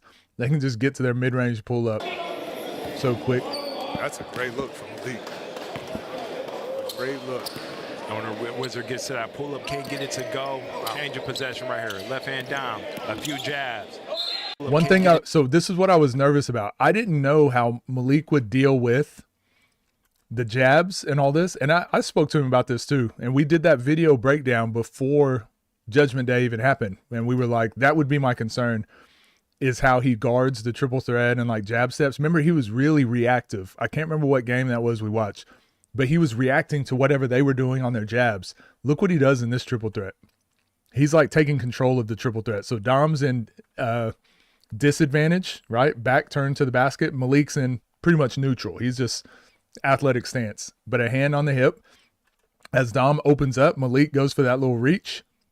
So Dom can't drive like he wants to. And then he's like back in advantage and disadvantage again, right? Like, so Dom drives at a disadvantage. That was what I didn't think Malik would be able to do. And he did it from the first possession. So, I don't know if you're seeing this, but like, this is the most physical game of the day already, and it's the two smallest guys, smallest matchup. Grabbing jerseys already. Dom getting to that pull-up with ease. And sees nothing but the bottom of the net, talking to the crowd, the energy in this building. That's crazy. And Dom has a great way of doing that. Every time he steps on the floor, he gets the crowd involved. Deep three, no good. But even that, like, this was just bothering Dom so much. He just hasn't played against many people that have done this. Like, Malik's holding him, which I think you have to do, like, be willing to be physical. And again, like, Dom is so uncomfortable in this triple threat and driving. He finally does get a little bit of separation, but look at his drive. His drive is going sideways. Malik is reaching in. I just think Dom was just not prepared with all that physicality. Loses the ball because all the jostling that's happening up there. And then Malik still contests, even though it was like not a great look from Dom, you know? I said he just had him uncomfortable from triple threat. It's 2-0. And people are yelling and screaming, and what is going on? Was this more than 19 fouls? There was a lot of fouls, but again, this is what I mean with the narrative stuff, right? People are like, Malik or Dom was fouling Malik a lot, and he was just battling through it. Both of them were fouling. Both of them were fouling a lot. He just grabbed Dom's arm a second ago when he turned it over, but then watch this. Like, even from the jump, Malik's holding him. And he's trying to grab his arm on that drive, grabs his jersey. But, like, this is what it is. This is what it is. You got to deal with that. And typically Dom is the one doing that, and the other person kind of shies away from it. This time Malik was like, I already know how you're going to play, so I think I can just do it better. And then he just really takes control of the pace, which, again, is one of the things I was saying. If he can take control of the pace, if he can take control of how the game is going to be called and whatever, he'll be way better off. And look at this. Look how Dom's playing now. Hand on shoulder, like kind of conservative, like sitting back, waiting to see what Malik's going to do. Like the energy from the beginning, Malik just like took control of. Malik gets to that pull-up, no good. I like the shots that he's getting, though. It feels like that's going to be something consistent. It's the precedent of the game. Yeah, and my coach in college used to say this, like, if you start off playing physical, the ref won't call it. But if you just like play lazy and then get physical later on, they'll call it. And you'll see some possessions here. We'll point it out. Grab, no push-up. Let's see if Dom goes right back at Malik here. But again, 2 hands on. Look how much he's crowding his space. Like, now Dom's playing for shooting foul 3. You know what I mean? Like, Malik's kind of just taking full control of this. You know, a couple months ago. Yeah, we saw it early in this pay-per-view. The refs are calling it if you're leaning on your offensive player. Right, and they've been doing a good job explaining to us their reasoning for calls. Left hand Dom converts at the line. In his space again. Now here's the jab steps.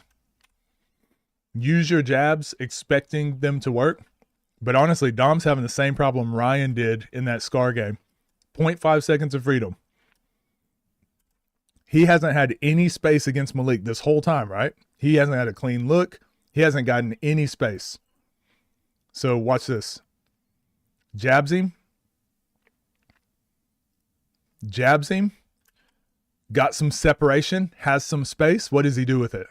Like, he's finally got some space. Finally got some space. And jabs. Jabs. Look at all this space he got. Like all that space that he created, and he ends up driving back into Malik. This is what I mean. Some players aren't used to playing like really physical pressure defense because they're not recognizing the moment that they have, that they've created space. You had a wide open shot, but then you were off balance because you're having to jab and do all this work to get open. So he was off balance on the shot fake. He couldn't even get his feet under him. But also you had a jab back to the right. Like, there were so many options you had here. But Malik's only giving him one small window. And in that one small window, Dom didn't take advantage of it. So he like missed his one opportunity to get a clean look. Yeah. Oh my gosh. Left hand Dom is just shifting right now. Gosh. One question I did have for Malik was going to be, how does he guard Dom east and west? Because Dom will move you east and west and then get downhill really quick. So I'm interested to see how he plays this over the course of the game. I think he should shade him one direction rather than jumping back and forth. Step back three, good. Left hand down. He's giving him no I time. don't like the way Malik is defending that. I really would. You don't like those foul calls? How come? Honestly, if you and listen to Malik when he spoke in his interview, this is a foul. Like, this is a foul. He's got two hands on him. He's grabbing him with two hands. And he's been grabbing him the whole game. Like, Malik's not complaining. Not complaining. He knows it's a foul. But that was his game plan. That's what Keem's was as well with Joseph Lewis. Bruce's was as well. Like, know your fouls, know what you can get away with.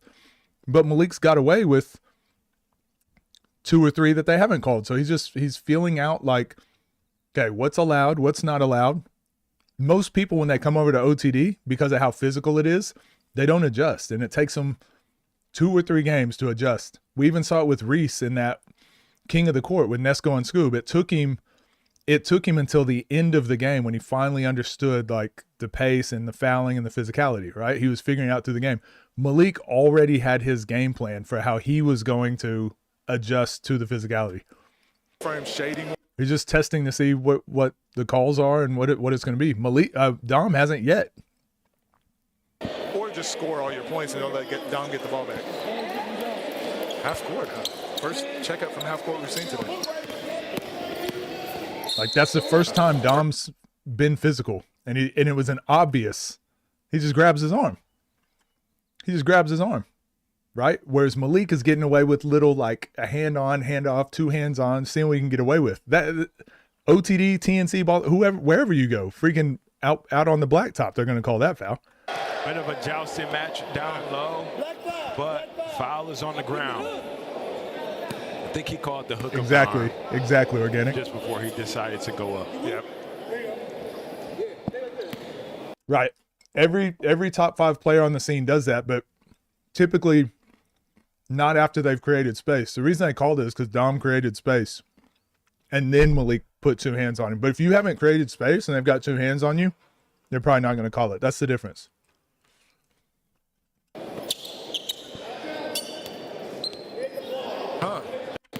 Now this one, they just gave this to Dom. They just gave that to Dom. So that was one where I'm like, that's an obvious one. That should have been called. There's a few of these. There's a few of these in here. So all of this, so everyone else is complaining about all those other foul calls and everything that happened. So far, it's actually favoring Malik. Not saying the foul calls are, but the pace. Malik is intentionally doing these things. He's taking control of it. Nothing bad has happened. That was the first one where I'm like, well, you just gave that one to Dom. That's probably a pretty obvious one. As long as you get the ball.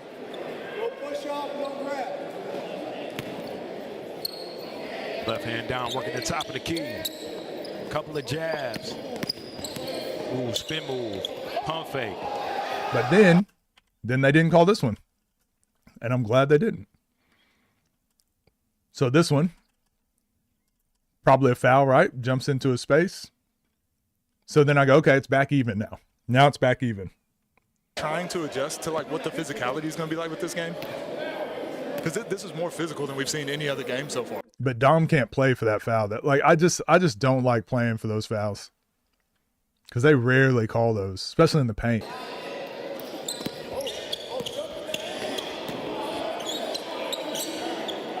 Left hand Dom just playing solid. Left hand Dom. That's crazy. Look at Dom's hand. Just playing solid. Malik doesn't care though. Tough bucket. Way to respond, Malik. But again, look how Dom's playing defense on Malik. Look at the difference in their defense. Freedom of movement for Malik.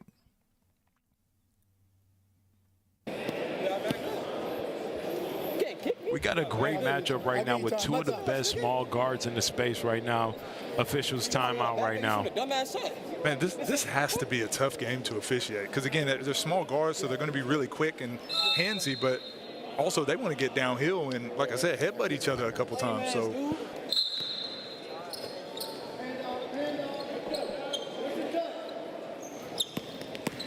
Great defense. Great. Stay down. Stay down. Yeah, way to stay down. Way to stay disciplined. Now look where Malik got to when he ended up hitting that tough shot. Look at Dom.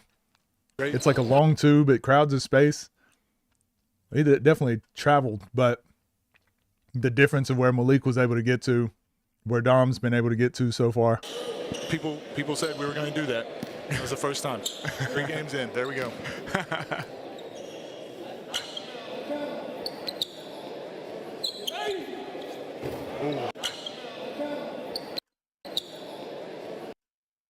Elbow. Oh. I see why they didn't call it. Damn. But Dom can't even get those shots off because Malik is crowding that space so much. That was the play that did it for you? Again, Malik. Like, he is getting hit on the arm. He's getting hit on the arm, but they haven't been calling him. But the difference is Malik can't even, or Dom can't even get to this point because Malik is just crowding that space so much. And this is what we talked about guarding Rob, right? You can't guard Rob right there, touch his elbow and hope he misses. Like, you got to keep Rob from seeing the basket. You got to be physical first. Again, Malik, tray ball. It's good. Rough. Starts getting rough. Dom know about it. Huh. Dom came out the scully for this one. Left hand Dom, ready to turn up, fixing his hair. Malik, he took offense to the fact that they gave him so much time.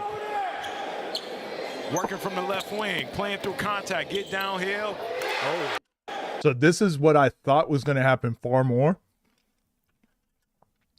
Because Malik does it. He's known for driving like this and trying to be overly physical. And when someone can match his physicality, he does this a lot. So I was nervous that this is what the game would be most of the time. But the fact that he was willing to shoot threes and stuff like that really opened it up for him. Oh, my gosh.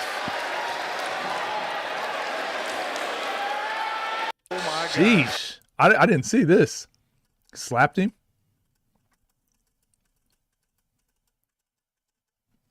Wow. This is like the Matt Barnes and Kobe Bryant Mamba mentality meme where he fakes the ball. Malik don't even oh, he didn't even flinch. Oh, he hit him again. Chat this video. Damn.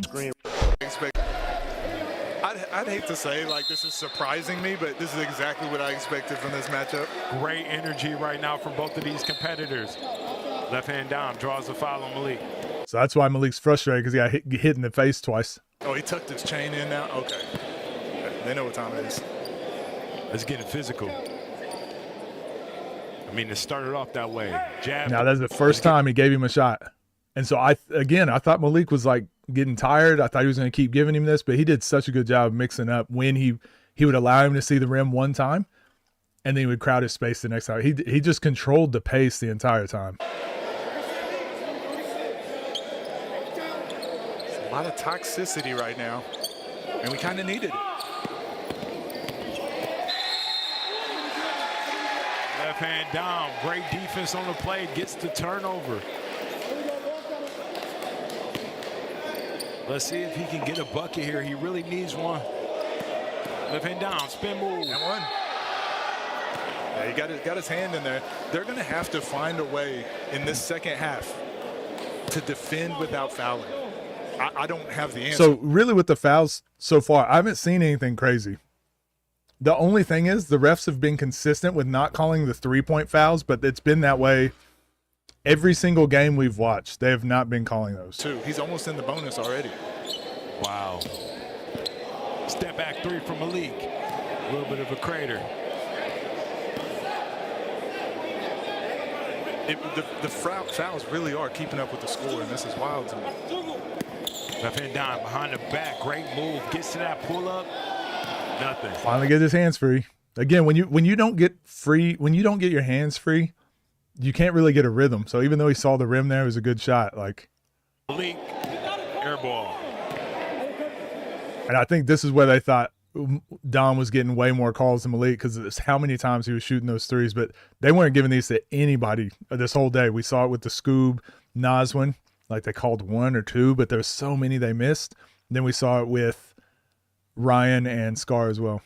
I like the adjustment, though, from Malik on the defensive end. He turned it physical because he was guessing a little bit on the front end. Yeah, exactly. And Dom sets his And this is another problem I have. I've said this to Dom as well. That should just be a shot. But he always waits and like takes more time to shoot it. But like that's not in your normal rhythm that you probably shoot whenever you're just repping out shots. So I see that little half second he took, but now Malik can close that gap. Not that you think he's going to block you, but it like speeds up your shot a little bit more. So I think his timing, so bad on Dom to do that, but also great on Malik. He challenged every single. There's very few shots he didn't challenge this game. A jab, a straight line drive, but at least you're not falling for everything. Malik maintaining that aggressive demeanor, getting downhill, drawing the foul. Has a 5-point lead right now against left-hand Dom. Do we know what the nickname is? Stony Wizard? Dungeons and Dragons or something? I don't know. Yeah, he's a wizard with the rock, I guess. There you go. Not with free throws, though. Not with free throw. It's a joke, obviously. No one is in this space. Left-hand Dom draws it. And then they finally called one, but it's because he's holding his arm, right? Left-hand Dom draws a 3-point foul. Okay, so they fixed the fouls. These weren't the fouls. These weren't the fouls that I thought were bad. Pretty sure it was in the second half was when he was actually getting hacked. These guys are playing so hard What up, Drew? on the defensive end. It is not easy to shoot a free throw one-on-one after you're playing so physical the whole time. It is not easy to shoot a free throw one-on-one after you're The one-hand pickup. playing. He was dunking the night before. Not even kidding. They were like sparring, just getting shots up and stuff. He was dunking. So physical So he be getting up. the whole time. Great left to right by Malik, but can't get. Yeah, Bonnick never laughs at my jokes ever. I don't think he realizes when I say them. Like he was getting up there. It's a lot of bounce. Yeah. So him and Dom being up there by the rim for that play, it's looks pretty crazy in a one-on-one. Step back. Again, he waited. In a one-on-one. Like he's already created space, but he waits. And then Malik almost gets his hand on that, which definitely would have thrown Dom off. Short. Chat, welcome to Judgment Day. Mind you, the small guard belt is on the line. We got Malik on the attack, getting downhill, foul on the play on the line. We got Grabbed him. Yeah, grabbed him there, and then he grabbed him here. So I typically don't expect them to call this one. But, I mean, Dom grabbed him on the first one and this one too. Hill, foul on the play. For whatever reason, they just don't call that. I think it must be hard to see or something. They never call that grab in the key. But you grab him twice. Every time he turned, you got to call that. It's a great timeout right now.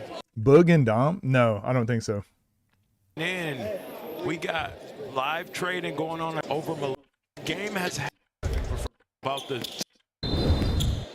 players just need to adjust. Yeah, it's all about the tone you set when you're playing. Ooh. Malik with a move. Hang time. And then he made that. Look, 0.5 seconds of freedom, right? So he created some space. So now he got Dom off his line. So driving left is the obvious answer here, right? But again, basketball is played like counters and 50-50s and setups. So full speed left. So Dom knows that, so he overcorrects. So Malik acts like he's going to go left. So Dom goes to take that away, crosses him again, gets him off his line, now going to the right. Straight downhill, inside the elbow, inside the block. And still it doesn't get inside the block. So this is really good defense from Dom too. Great move by Malik, great defense by Dom. And then somehow, even through the contact. And look, he's not even worried about the foul or that. He was just focused on the shot. That's crazy. When you're playing, players just need to adjust. Yeah, it's all about the tone you. But yeah, being able to make a move from here. This is where real basketball is played. This little split second, what do? Look at the difference what Ryan was doing. He was turned really far sideways, so he wasn't on balance, but this could be a shot, could be a drive right, drive left. But yeah, just based on Dom's positioning, Malik just assumes like, hey, if I throw this fake out there, he's going to go for it. Oh, Malik with a move. Hang time. What a finish by Malik. Get to the basket under duress. Double pump. Getting it to fall. All that good basketball to still have to make a really tough shot. That's how you know it's just good offense, good defense. Those are my favorite plays. And then he plays like Spencer Dinwiddie here and just rises up over the top. We got a 7-point ball game right now. Malik's showing us a lot. Showing off the full bag. A bit of a lid on the basket. But look, he's crowding his space so much. Dom don't even get to shoot.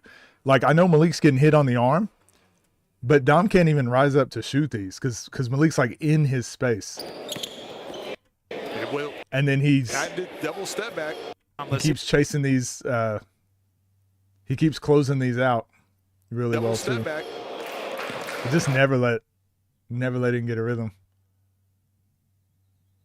7 points, but also he's almost got 7 fouls. If Dom gets to that 7th foul, everything becomes a bonus. You retain the ball every possession. Great finish by Malik.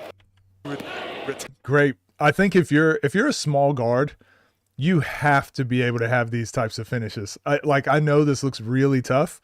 This is probably not that tough for Malik, but this has to be something you can make 8, 9 out of 10 times. Retain the ball.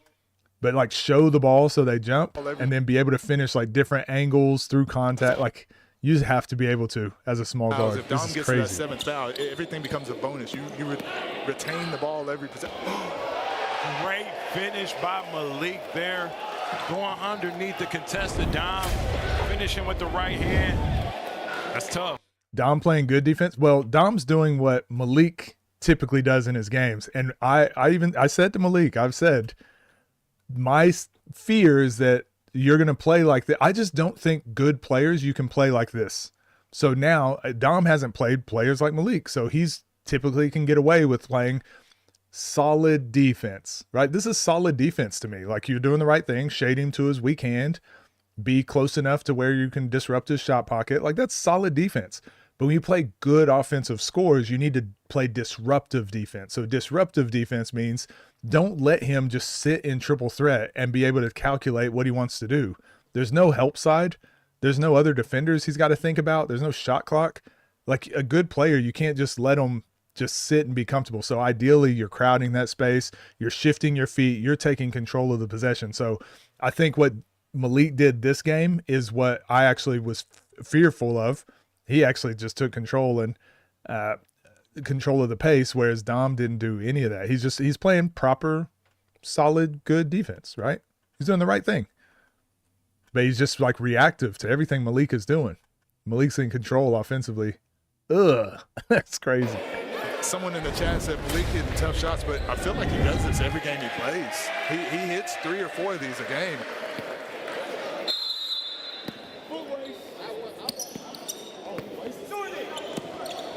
No way. No way. And then this is just a there's nothing to say about this. No way. No way. Great ball is good. Sends us to halftime. The starting wizard is in the building. Welcome to Bulls Life OTD. Judgment Day. He's turning up the whole place. Malik ain't going for nothing. He's the small guard. He just went for the knockout punch there. That's crazy. Look at Keem. Look at Keem. You can feel the energy in this gym. I'm getting goosebumps again, but it's just 1 for 10. 1 for 10. I knew 6 for 15. this matchup was going to be electrifying. And look at what Malik did. I don't think this was accidental. I don't think it's accidental. He fouled all the way up into his limit, and he didn't foul anymore.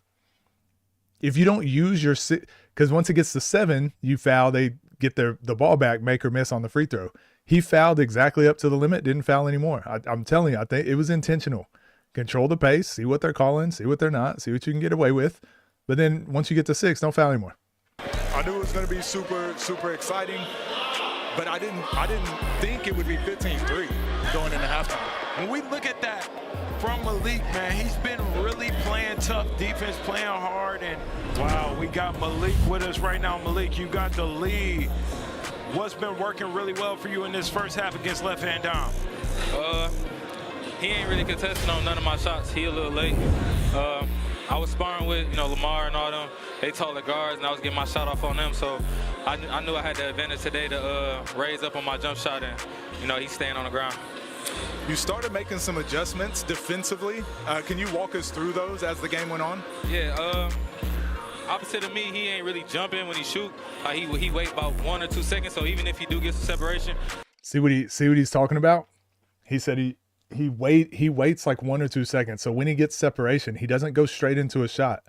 And again, against bad defenders, that works. But now when you play good defenders, even if you cross them, they'll get right back in front. 0.5 seconds. So listen to what he's saying. He ain't really jumping when he shoot. He wait about 1 or 2 seconds. So even if he do get some separation, I'm kind of closing the distance out and contesting late and it's fucking with him. And his moves is kind of in the box. Like he ain't really getting nowhere. So on drives, I'm just bumping his ass out the way, making him shoot some shit from the baseline. Hey, Malik, heading into the second half, what do you need to do to close out this game and leave with the small guard belt? Kill. Straight up. Like it, man. Good luck in the second half. Good luck. Appreciate y'all. Wow. He's been saying the same thing all day, and it's kill. And when we look at the scoreboard right now, it's 15-3 all Malik. Let's get to it. The second half is underway. Yeah, he articulated what he's doing really well, too. Malik versus Left Hand Dom. A lot of basketball still left to be played. Target score is up to 30. So look at Dom. Look at Dom all of a sudden. So again, he's been neutral the whole time, but now Malik makes a move, and this is the first time Dom's like crowded space. Yeah, crowded space. But that's where he needs to be playing the whole time. I guess saying he hit the ball. That looked clean to me. I think he said he hit the ball, but yeah, that looked. Left Hand Dom getting downhill. Scoop layup. It's no good. It's tough. You heard him talk about it at halftime. Malik definitely figured something out defensively. Looks a lot more comfortable out there. He's adjusted really well, and that's something we talked about before the game, was how he adjusts as it goes, because these two players are very similar. Like both of them are strong, extremely strong for their category, especially. But they can both shoot. They can do everything. So it was going to come down to whoever adjusts first. They can do everything. Miss. So it was first time that Dom had him on his heels, really, inside the elbow, inside the block. That's the first time Dom's got like a good angle on a drive. And again, that was probably more Malik just being a little bit relaxed. Left Hand Dom draws the foul. Does the Dom versus Bronny game count? No. I was the referee. That game does not count. Any game that I'm ever the referee does not count. Hey, this is exactly what we said with Dooley, right? Fouling on a shot is not the worst thing you can do. It's just not the worst thing. If they miss, you get the ball back. Wow, Left Hand Dom continues to struggle from the free throw line, leading to a turnover. Malik getting downhill. Continues to struggle from the free throw line, leading to a But yeah, he's just trying to get good angles the whole time. downhill. Great hands by Left Hand Dom. That's You hate that dead ball rule? What if they touch it? Really? I think you have to have it. But I do think, yeah, there should be some, like, if it's still in your possession, it shouldn't count. But then you end up with, like, a lot of weird stuff like this right here. Like, do they keep playing? Do they dive on the floor and fight for it, you know? Do you see how he's turned it? Like, he has adjusted from what I said earlier. He's turned his body completely, and he's forcing him just one direction. And then he even said he's late contesting. It's such a good adjustment from Malik. And Dom's still got to try and figure it out. Oh. Let me see if I have time to do another game. See if Left Hand Dom can get something going here. Pull back, step back, smooth three-pointer. So this is what, so if Dom watches this, these are the shots he needs to rep out. I still don't like the double step back, but he does. But that's the speed at which he had to get that shot off. That's how you need to practice all your moves. That's the speed that you're going to have to get your shot off against taller defenders or good defenders in general. Left hand. Like, you just don't get much time. That has to become a normal shot for you. Three-pointer. And you can gain a split second more if you don't double step back. You can gain a split second more. But he is contesting everything. He's not giving him easy shots. I think what's working really well for Malik is giving him different looks offensively and defensively. Yes. Right there, as he sees the three-pointer go through, he's been able to score off the No, I think Dom did hit the ball. more. See what he does right here. Great hands by Dom. But on defense, I really like how he's giving Dom different looks on every single possession. Nice. Great patience. But now he's fighting for angles. He's fighting to get inside the block. Good things that happen to him. And Dom gets him off his feet, finishes the layup. He really needed that bucket. Let's see if it gets him going. Ooh. That bucket. I think this is where some of the calls started being like he hit the ball, hit his arm, like he kind of hit his arm. That's like less contact than Malik's doing the whole time. Foul on the play.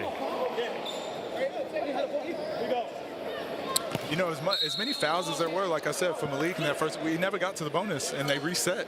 So I know he's a little frustrated with some of these calls, but it's worked in his favor. Left hand Dom's efficiency right now. Nah, early on, like I don't think any of the fouls in the first half were bad at all. I thought it was very consistent both sides. This is probably the start of it. That one was pretty bad. So that was one. So there's one call that I think has been bad so far. Been there in this game against Malik. He's got to find it. Quick move by Malik. Oh my God. He had him. Time. Nice strong move. Malik. He's got to find it. Quick move by Malik. Oh my God. Taking his time. Nice strong move. Nothing. Like, I think he's still frustrated from the last play. Like, he's like, I just touched his arm. You called a foul. And then he does it. That call, that no call right there was consistent with how the rest of the game was. It was the call before that was bad. So it's been one so far.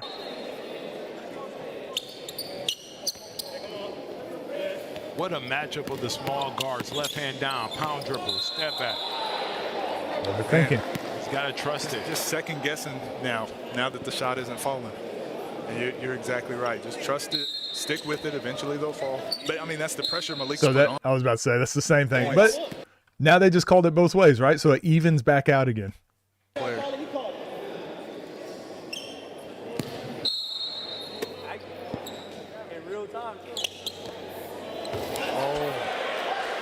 Malik, he's there. That's a face shot. He's there. Malik making tough shots all night. Here we go, spin move, taking his time. Every time he's gone to that. He's shots hard. Yeah, every time he spins back. That's one of Malik's go-tos. Full speed left and then spin back to the right. So Malik's got to get away from spinning, trying to go to the basket. Timeout on the play, left hand down. What a game. Yeah, I was just going to say, that adjustment he needs to make now when he spins middle is try to bump and get into like a little fadeaway or something. There we go. Well.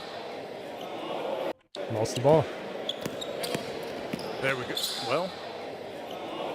I like the decision. What up, 88? How you doing? Ball with him. Lost his footing just a little bit there.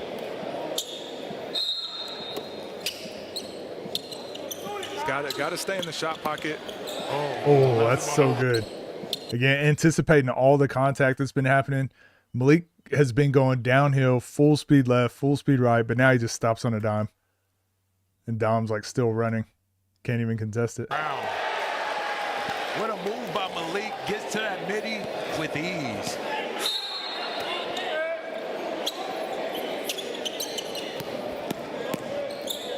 Malik again. I've seen him have way too many of those over a plethora of games. Drive hard right, just pull up for the fadeaway.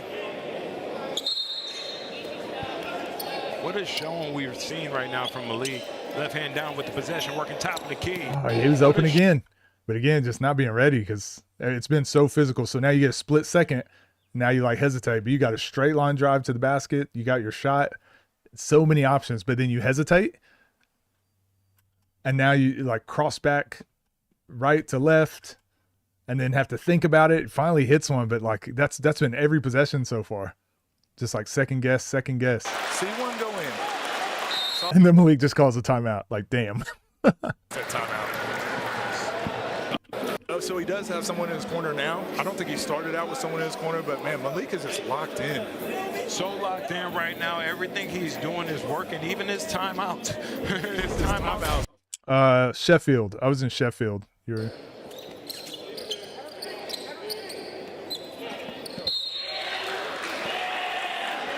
Is that turnover? What was it called? Yeah, man, it just looks like Dom is second guessing everything, and Malik just looks so. Yeah, I think the physicality, oddly enough, surprised Dom too. Make him switch sides. Malik working from the right wing. That spin back again. Oh my God! Working from the right Look, wing. so watch this. Watch what he does with his left hand. Watch Malik. This is a Zay. This is very Zay-like. Goes up, shows the ball, so that way he sees where Dom's hand is. Now watch Malik. Holds his hand off, and then gets off like a. Again, that's like a small guard thing you have to have. You have to be able to jump in the air and like push other people's hands out of the way to open up those windows. That's insane. Like that's so Zay-like. Oh my gosh! What a tough. And then Dom he's just like, what do I do? Finish. Dom played it perfect. He played it perfect. Just sometimes it's just your day.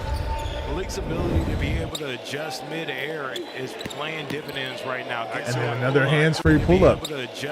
As physical as the game has been, notice how there's no hesitation. He knows his spots where he can just pull up. This is where Dom's got to get these. He's got to get these kill spots in. He's got to get these moments where he knows, like, oh, if I just go full speed this way and pull up, like he can't get there in time.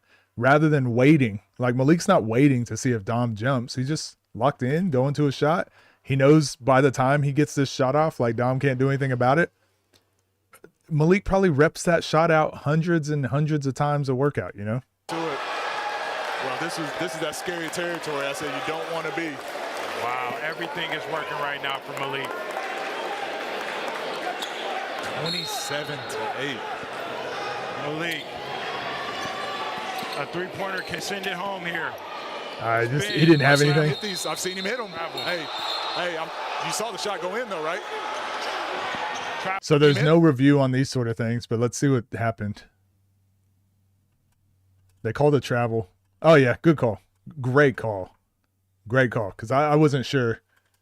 So there's no reviews except for in the last 5 points, but it's only on out of bounds or if they're trying to see if it was a 3 or 2 pointer or the amount of dribbles. You can't review travels. You can't review fouls. Can't review carries. And I like that rule. But Malik picks it up right here. So 2 feet on the ground. So his left foot is his pivot foot, but he jumps, right? He jumps with both feet and then steps through and then steps through again. So definitely a travel. That was a great call. I remember watching that live and I thought this should have counted. Shot go in though, right? Travel on the play. So they can review this if the refs decide. But Malik. Even when I was in England, people didn't think there was pro basketball in England. If the referees disagree on the call. How many times out of 10 do I think Malik wins this? Well, if Dom goes back to the drawing board and adjusts and improves based on how this game with Malik was, then it could leapfrog back and forth, right? But if Dom thinks that Malik just had a good shooting day, or if Dom thinks that he just had a bad shooting day and doesn't adjust or like understand what actually happened in this matchup, he'll lose it every time. This is one of those games where you run into and you see like, okay, Dom's not prepared for that matchup. He's got to get back in the lab and he's got some work to do now. Just like when Ryan ran into Scar. Oh, shoot. All right, Ryan, there's a level that you're just not at yet. You can get there. There's some things you can lab out and work on, but until you do, that is just never going to work out. Same call, so. A bit of a shuffle of the feet there. Left hand Dom really needs a bucket here to stay in this game. Getting downhill. Good foul, honestly. Good foul. I think right now, like Malik can literally use all of his. Yeah, I did. I thought Dom would win this majority. I thought for the exact reasons I stated earlier. And again, I told Malik this too.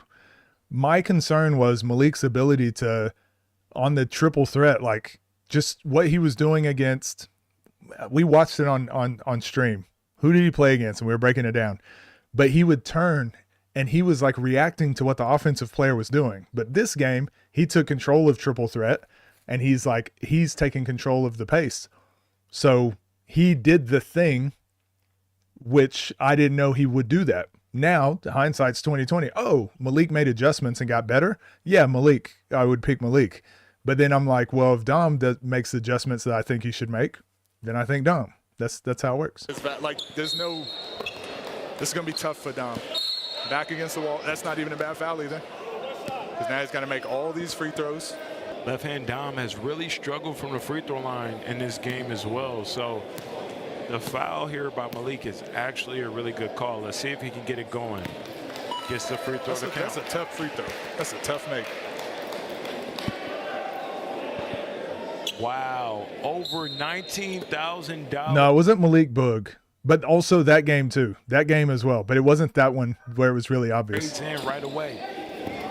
We'll download the Kalshi app right now to put those. Man, he's driving with good angles now, but it's too tough now. Right away. Oh, I don't mind the no call. I don't mind that. Because those are the same ones that Malik is getting. They're not necessarily calling. He's just finishing, you know. Working from top of the key. If he gets a three-pointer here, that could be ball game. Deep three. Oh my. No good. I don't think I saw any game happening on this card ending in over 10 points. Yeah, it wasn't Kel either. It was a newer guy. I mean, it was like a year ago. It was one of Malik's first games. Dom staying aggressive, getting down. Hey, good wall up. Good. Dom's had 3 or 4 layups not go too. And again, it's kind of like Scoob versus Jonathan Simmons, right? Like, yes, he's just missing, but it's because like you're not getting good looks. So when you finally get a good look, there's that you're not in a rhythm. No contesting it, right? That's that contest anyways. Maybe they'll miss. Oh no. Three-pointer. Air ball. I would like to see. Like you kind of would like to see Malik just go, maybe go get one. While you're up this much, maybe go at him. If you leave the window open in this space, you never know. Twan, maybe it was Twan. Yeah, could be. Catch a rhythm here. Could have been that game. Working the top of the key, jab series. Three-pointer, no good. Now nothing's falling.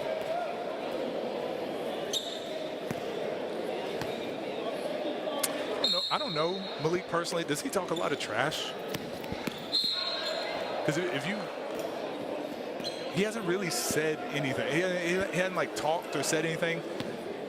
I have a feeling if he wins, especially like this, I think he's going to pop off. Especially coming over from a different platform. Turn around, jumper, no good. From a different platform. Like that right there probably was more of a foul than what they've been calling. Jumper, no good. Look. Malik has said it. He's outside, and he's been a man of few words. We saw him pregame, halftime. Yep. One word. Working left wing. No, it wasn't A1. Jabs. Down with possession. There we go. Working left wing. Couple of jabs. Like, look how decisive Dom is on these drives now. Gets downhill bump. He got a hand. He's been way more decisive this half, but again, you're down 27-9. Malik Bettis. Nazim. It was the Nazim game. Thank you. Yes, it was Malik versus Nazim. And the way Malik was playing was like very full speed left, spin back to the right every single time on offense. But defensively, he was just like, he was letting the jab step like throw him off every time. Every time the player jabbed, he would jab instead of like taking control of that defensive stance. That's who it was. So that's what worried me in the Dom game. I thought he was going to give up a ton of jab threes. Man, just cannot put it together. And we've all been there as players too, when it's like you've got your go-to moves, you've got your shot, and then when it's not falling, and when your go-to move isn't working, it just like you kind of feel, because you can't really fix it. You're in the moment. And right there, that was one too, because really he grabbed his jersey. So that's like an obvious one. So I'd say so far, it's been 3 calls that I think are pretty obvious. And then this right here, leg to leg, like look at Dom's leg. And then Malik shooting this like through contact. So I'd say there's been 3 calls that Malik's just like not getting. What a midi pull-up by Malik. How was that not?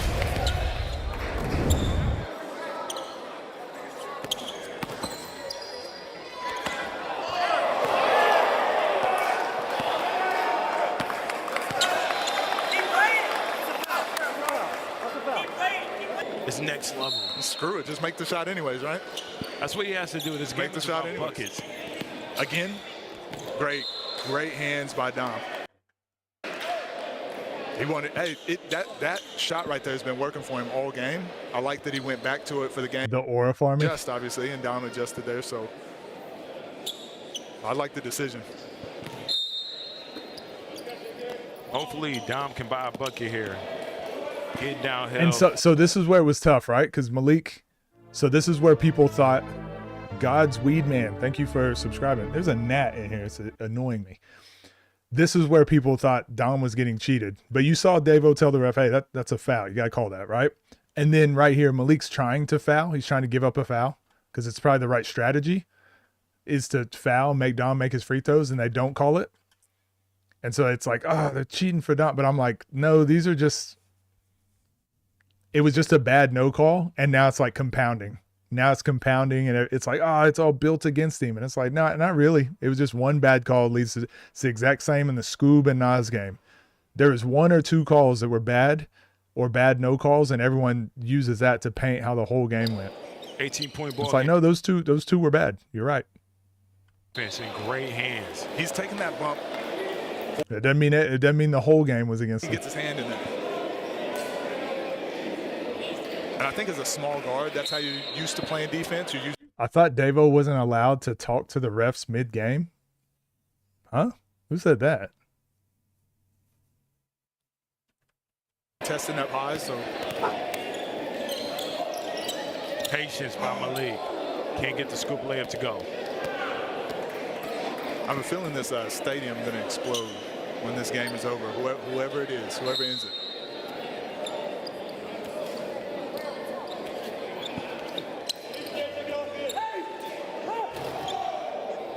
And see, again, same thing. Like, they're just not called. They called only 1 of those this whole game on the 3. That's crazy. That probably does need to be cleaned up.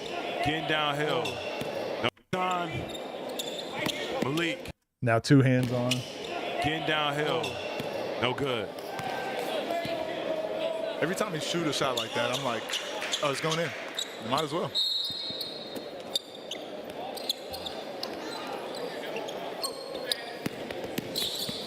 Oh, had him again. Again, this is the stuff you gotta rep out. This has got to be just a normal move. Yes, it's a lot of contact, but now that's got to become a normal move. That's the Zay and Nas counters.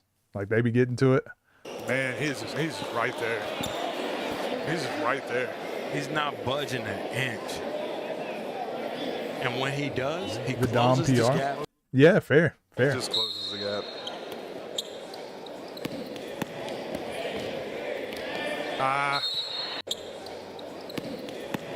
Yeah, he had his jersey almost the whole time. Then grabbed again. I think he had the left. I think he thought Dom was gonna 3. Is that 3 now? Is that 3 blown calls? go for the What were block. we on? Looked like Dom's hand got tangled up into the jersey. But then he hits his arm and they don't. It's just like, I think the refs were just overall like over it at this point. 4. Oh, they're probably going to call that. And it was about to be another one too. They weren't going to call that. They just tucked their whistle for the whole last 4 possessions. Call that. He did the same thing as earlier. Ball game. What a play by Malik. And they weren't going to call it. Just play through it, I guess, right? Wow. And what did I say to play before? Every time he shoot one, I just think it's going in. There you go. What The a crazy finish by finish. Malik. 20 points. 20-point win against left-hand down, small guard division. Looks like we got a new champion. Hey, I didn't have any game ending in a 20-point. 4 for 22 for Dom.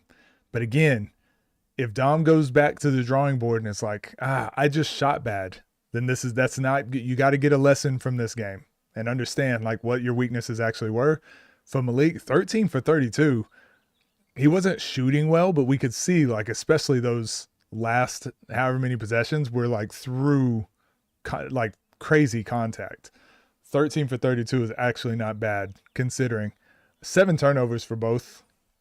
I didn't feel like that. It didn't feel like that both ways. 20-point discrepancy. That is, we're gonna send it down to Davo. He's gonna interview Malik after this. But wow, what a shot! We forgot this was a title game. Was it? Tells the story of the game. Hey, yo, so I specifically said I got to do this outro. Malik, you came in here and did exactly. Let God handle that. Yeah. Man, all glory to God, man. Small guard, I told y'all, I'm the king of this shit, man. You can't fucking copy the respect that I got in this shit. I made this shit my brand, so I'm going to represent it every time I step out on the floor. I don't give a fuck who y'all call the top small guard. They got to come see me. All right, so I'm going to keep it real. Yeah, it was Malik's defense for sure. Down a no calls. I was telling the chat, you heard me go over there 5 times, tell the ref, man, I need you to clean this shit up. I mean, I think even through all that adversity, you pulled the dub out. I want to say he is the best small guard on YouTube, bro. Anything you want to say? Y'all got him over Boog? To my Flint homies, you know what I'm saying? All my kids back home watching, all the fans back home watching, all my supporters out here in San Fran across the country. And this shit crazy how we global now in just a year and a half. So I'm gonna keep going. Whether it's on the next shot or whether it's on Ballers Life, I'm outside, man. Small guards wanna come play me, I'm outside. One last thing, man. Who next on your hit list? Whoever, you know what I'm saying? I ain't really gotta call nobody out because they gonna call me out and I'm gonna be ready for them. So I'm gonna get back in the lab when I get back home and it's the next man up. Hey, good fucking dub. That was a great performance, bro. Nothing but love. I would love to see you back out here. We gonna get to see you on off the dribble again. Yeah, for sure. It's all love. Y'all treated me with hospitality. You know, AK2 of Ballers Life. You know, it was all love, man. I'm trying to bridge that gap, man, between 2 platforms. And eventually, I hope it happens. Good money, man. Good You might go man. crazy. Malik, shout out fucking Malik. Is that a hearing aid? No, it's his mouthpiece. Impressive. I don't want to hear no discrepancies. That man is tough as a bitch. Man, off the dribble, man. Ballers Life, man. Let's get to the next game. Yeah, that was a good game. Did Dom not do an interview? Did he not stay after? I didn't even see that. This is my first time watching back. I didn't even know that. Anyways, let me know what you guys saw of that game down below. And I'll keep fighting this gnat, and I'll see you in the next one. Golly. I don't know if we got a plant in the house or something. Let me actually look at that. What is Boog's resume? Oh, Boog is 5-3. So Boog beat Crime, he beat Malik, and he beat Deuce. But then he lost to Zoe. He beat Pat, lost to Scar 28-31. Lost to Cam, and then he beat Terry Hosley. All right, let's look at Malik, 9-2. Yeah. So beat Ryan, beat A1 twice, beat Shift God, Antoine. So Twan was the game we watched, 30-29. No, Nazim. Nazim was the game. We watched them both, but Nazim was the game I was talking about. Nazim, he beat Pat, lost to Kel, lost to Boog, beat Zay. He beat Zay, and he beat Left Hand Dom. Yeah, he's got a more impressive resume. What does Zoe? What is Zoe's resume? Zoe 4-1. Zoe beat Xavier Turner, Boog, Munson, Dre. He lost to Dre. Beat Terry Hosley, beat Pep. Oh, he's 5-1. Zoe. Honestly, Zoe got a better. And he beat Boog. Zoe's got a.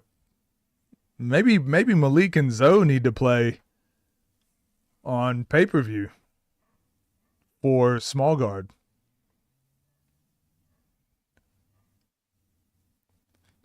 A video for undersized point guards. We broke down quite a few. Carson Edwards, Mike James, TJ Shorts. We've done a few of those breakdowns. What is Zay's record?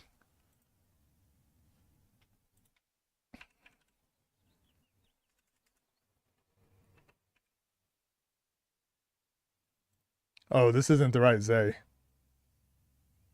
Is it? How do you spell his name?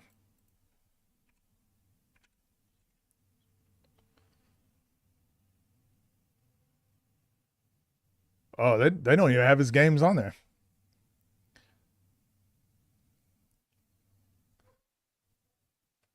Shift, nice. That was a good game. Didn't look too good against Hosley, in my opinion.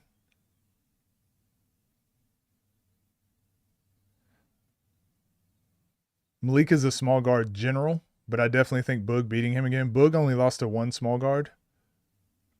This is Swift Hoops. Malik and Zoe. I think Malik and Zoe got to play.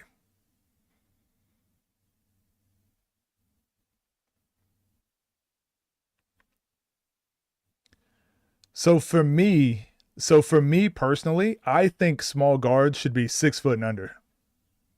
I think small guards should be 6 foot and under. But a point that I was trying to make the other day, there is a difference between 6 foot and under and currently what is the small guard class. So I do like the small guard class and I like what they bring. So the Maliks, the Zoes, the Boogs, the Doms, there's something different about their type of game style that will go away if we include 6 foot and under.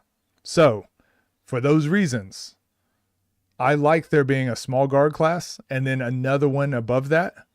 But then it does take away from players like a Kel or like a Nesco, who are also technically small guards, but they've just figured out how to bridge that gap and play up. So there's two different arguments there. It just depends what you want, what direction you think is better going forward, I guess. Scar versus J-Lu, most highlights ever. Did we watch that game? I feel like we did. Malik's kryptonite is defending great shooters. Well, this game, it looks like he kind of solved that problem.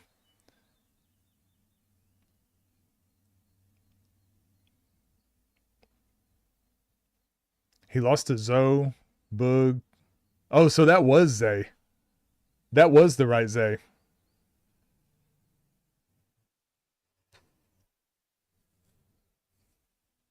Starts with an X. Yeah, so the one we were looking at was the right one. I just didn't think he was 0-4. That's why I thought it was the wrong one.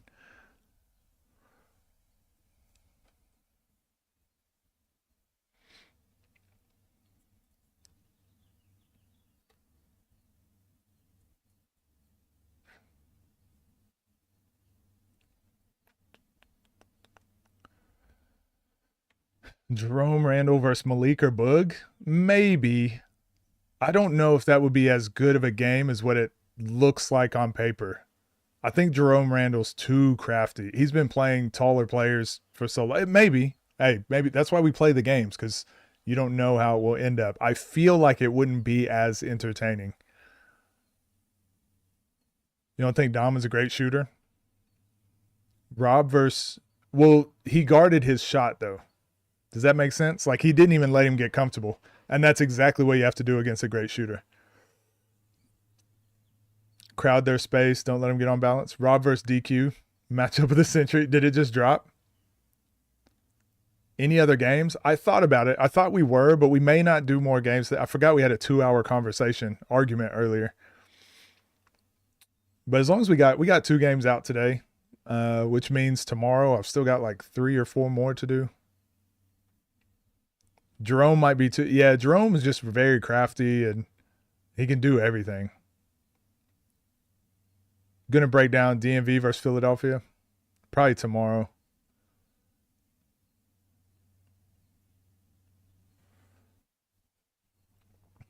Yeah, the next game we had.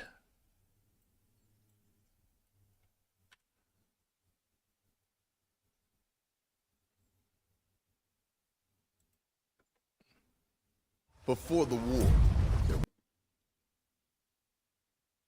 Oh no, it's going to be New Jersey versus Tampa. I got to watch that one first. Jerome beat Nesco by 5 points. Let's not gas him up too much. Huh? What do you mean gas him up? That Pat game don't count for that. Probably. It's probably just missing some games on there. All the games aren't updated yet. You said you would watch the 3-on-3. Yeah, but we typically stream for 4 hours, and I've been streaming for 4 hours.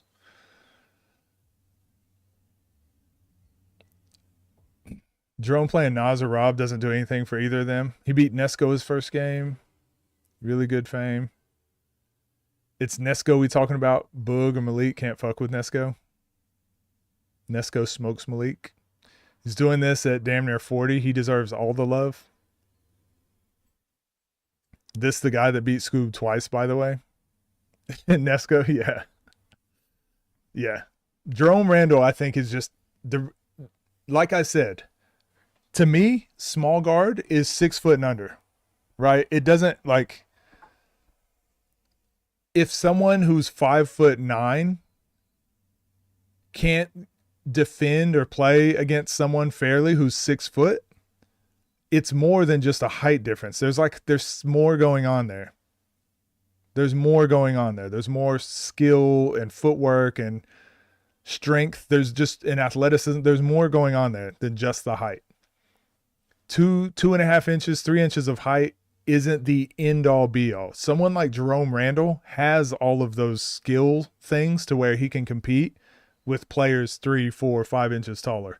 So now him playing against someone who's smaller than him, it's almost like unfair to the shorter person. In my eyes.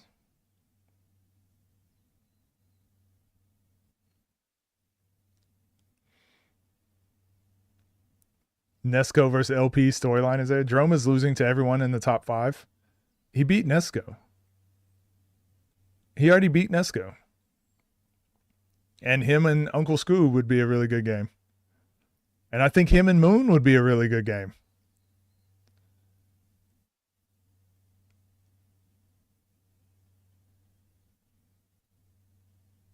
I think it's just a little different. Jerome Randall just played like, did you watch whenever he was playing against Austin Reeves and J-Law? We did that breakdown.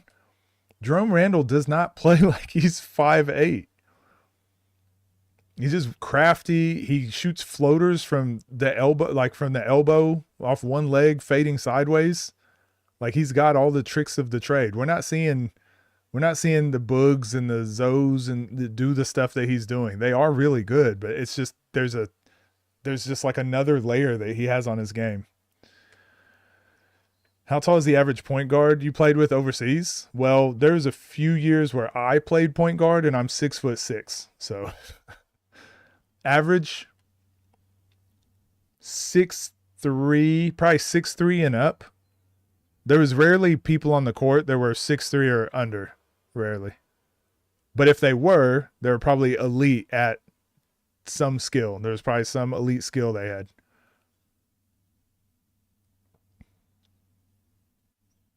Yeah, we talked about rankings earlier, but my ranking should have just dropped 3 or 12 minutes ago. My top 5. Frying J-Law, and mind you, it ain't look like he was trying. Yeah, they was just sparring.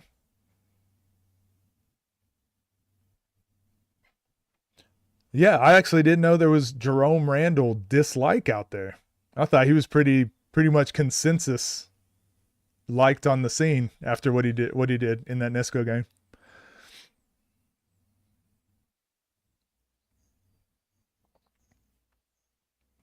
So today, like I said, I just wanted to get through a couple more Ball is Life games, and then watch the Bruce versus Dooley game. We're not going to be able to get to it today. And I'm going to blame chat. I'm going to completely blame chat for the argument and conversation we had earlier.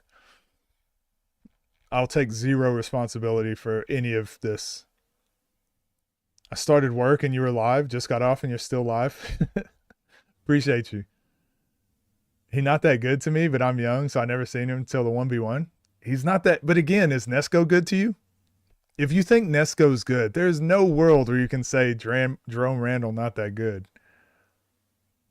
And I don't know. Doesn't line up to me. You just got a weird chat coach and they hate on. Nah, that's not the case. We like discussions. We like contentious ideas. Love my chat. What do you think about the 40 excuse? Because 1 minute it's levels, next minute it's 40. You're supposed to beat them. There's context. I don't think 40 is, it's just like NBA, right? Just because you played in the NBA doesn't mean you should win every basketball argument ever. But just the same as like, just because you're 40 doesn't invalidate the game. But you look at a Gerald Green. Yeah, Gerald Green was not a good representation of an NBA player. But then you look at Jonathan Simmons, who was never at Gerald Green's level maybe. Gerald Green came straight out of high school to the NBA. Jonathan Simmons went the long way, went through the G League, or the D League, I guess it was at the time. And he looked great. It just goes to show that there's more nuance than in the conversation now. Must be looking like Cade Cunningham without the hair.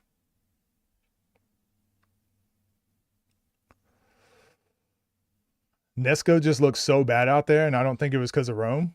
Well, I mean, that's tough to say, right? Nesco wasn't hitting his shots, sure, but he wasn't able to stop Jerome Randall either. Usually, Nesco can rely on like being overly physical or getting enough stops to win. He wasn't able to get stops against Jerome Randall, so he wasn't afforded the opportunity to get back in rhythm. Switch to chat. Coach chat is normal. We can have disagreements. Exactly. DQ versus Nas, set it up.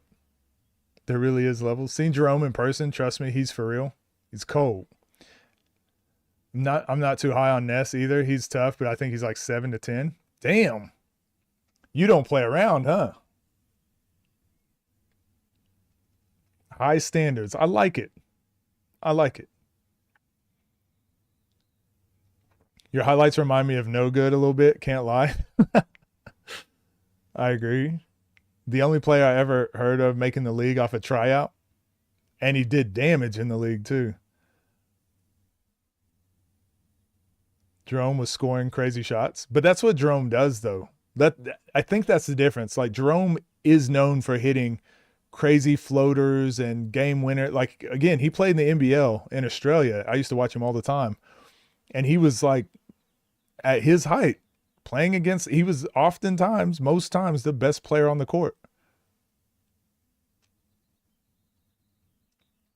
Yeah, I'm a huge fan of Jonathan Simmons.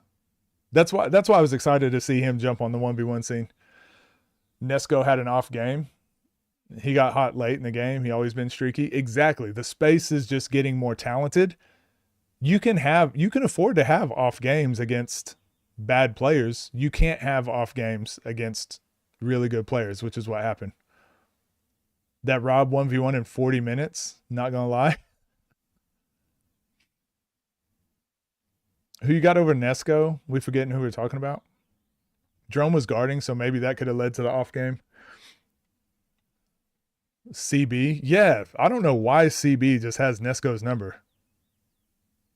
That was the first game I think I saw of Nesco's too, so I didn't think he was that good.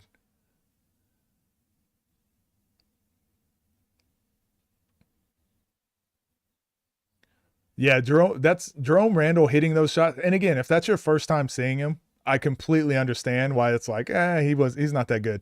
But again, I've watched him play for 10 plus years. Geez, longer than that, 15 plus years. And this is what he does. This is why he was getting NBA looks at 5'8". Obviously, he didn't go to the league, but he was on draft. But like people were considering signing a Pac-10 all-time leading scorer, right? He's always done this. Scar could possibly compete against the top guy. 100%. I mean, he lost to Rob by like a point, right? He's already competed against the top guys. Do I think the talent pool will expand? It already is. It already is. We just saw Scar versus, we just saw Scoob versus Jonathan Simmons. We just watched Isaiah Austin and Jonte Porter play a 1v1. Right? We're getting, look at the tag team 1v1 we're getting. Rob, LP versus Scoob and Zay.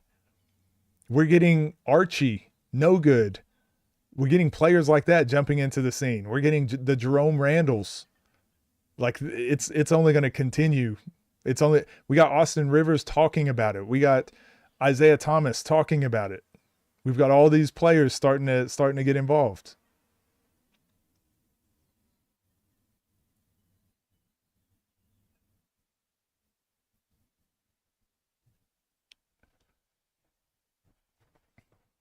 Nah, Jerome Randall can beat anyone on the scene. I don't care what anyone says. He is a winner. He can beat anyone on the scene. Now, do I think he just walks in and beats Nas? No, but it's like, it'd be a good game. It's going to be a good game. And I know it looks funny thinking like, oh, how's he going to defend Nas? Or how's he going to, he's just done this stuff his whole career. He's just always been an underdog and always figures out a way. He'll find some rule. He'll find some way to make it in his favor. He'll figure it out.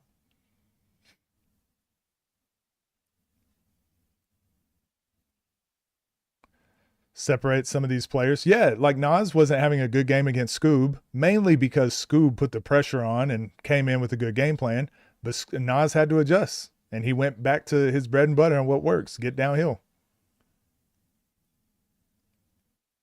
People got to get used to their favorite players losing a game or two, especially now. That's one of the main narratives. So chat, if you guys learn anything from me, if you take anything, I don't want you guys forming your opinions based on my opinions, but I do want you to hear my arguments and hear my thoughts and like move them around in your head and help them form the way you think, right? Don't take my arguments and just make them yours, but just like hear what I'm saying. But one of the things I do want, if there's one thing you do take from me, the one narrative that I want my chat and everyone to push, losing games is okay. That doesn't mean losses don't matter. That doesn't mean players shouldn't try. But what it means is we want players to feel comfortable taking tough matchups. If players take tough matchups and really tough games, often they're going to lose. They're going to lose games. Nas going 46-3, that's not going to happen. And no one's going to do that anymore. The talent's too good. Again, we read through the list. I'm going to read through this. Now, I know a lot of people are going to use this argument to be like, Nas beat nobodies. That's not what I'm trying to do here. But Nas beat Zachary Brent. He beat A. Millie, who's a commentator now. I know A. Millie was cold, but A. Millie, Warren, Slim Reaper, Zuri Campbell. He beat Hezzy God. He beat Cheyenne. He beat Kat. He beat Breon, Jason Brady. Jason Beatty, sorry. Colby. He beat Colby. Colby just lives down the street. Colby was playing out in the yard on the slip and slide 2 weeks ago. He beat Colby and Chevy. He beat Chevy and Colby, okay?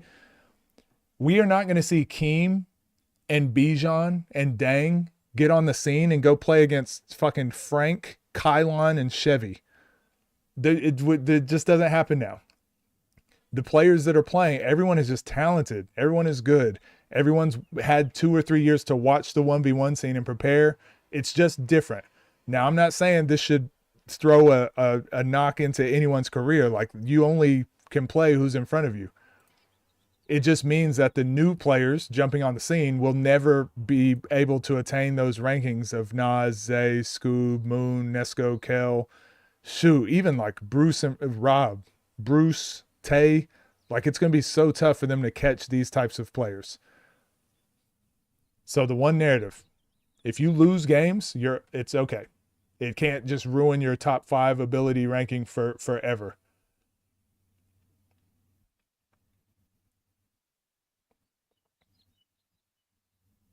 Bruce and AB face off, actually.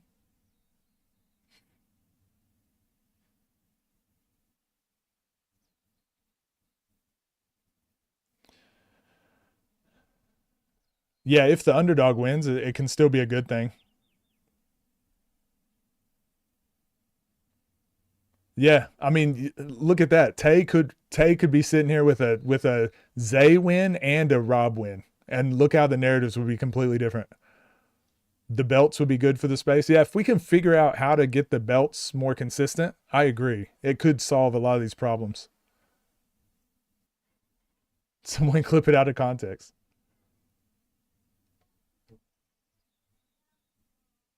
Moon, your favorite player, so you got used to that already? Yeah, same with Scoob. Same with Scoob. Every time he win or lose a game, I'm like, I don't care. I don't care.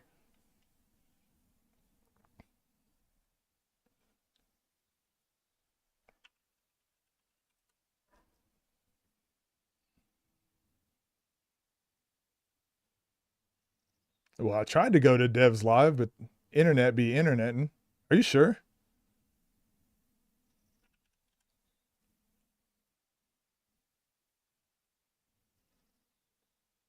Oh, it must have just ended.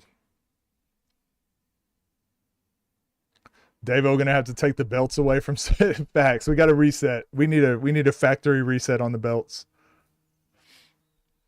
He ended the live. Okay, all good. Well, we're probably gonna end our live too.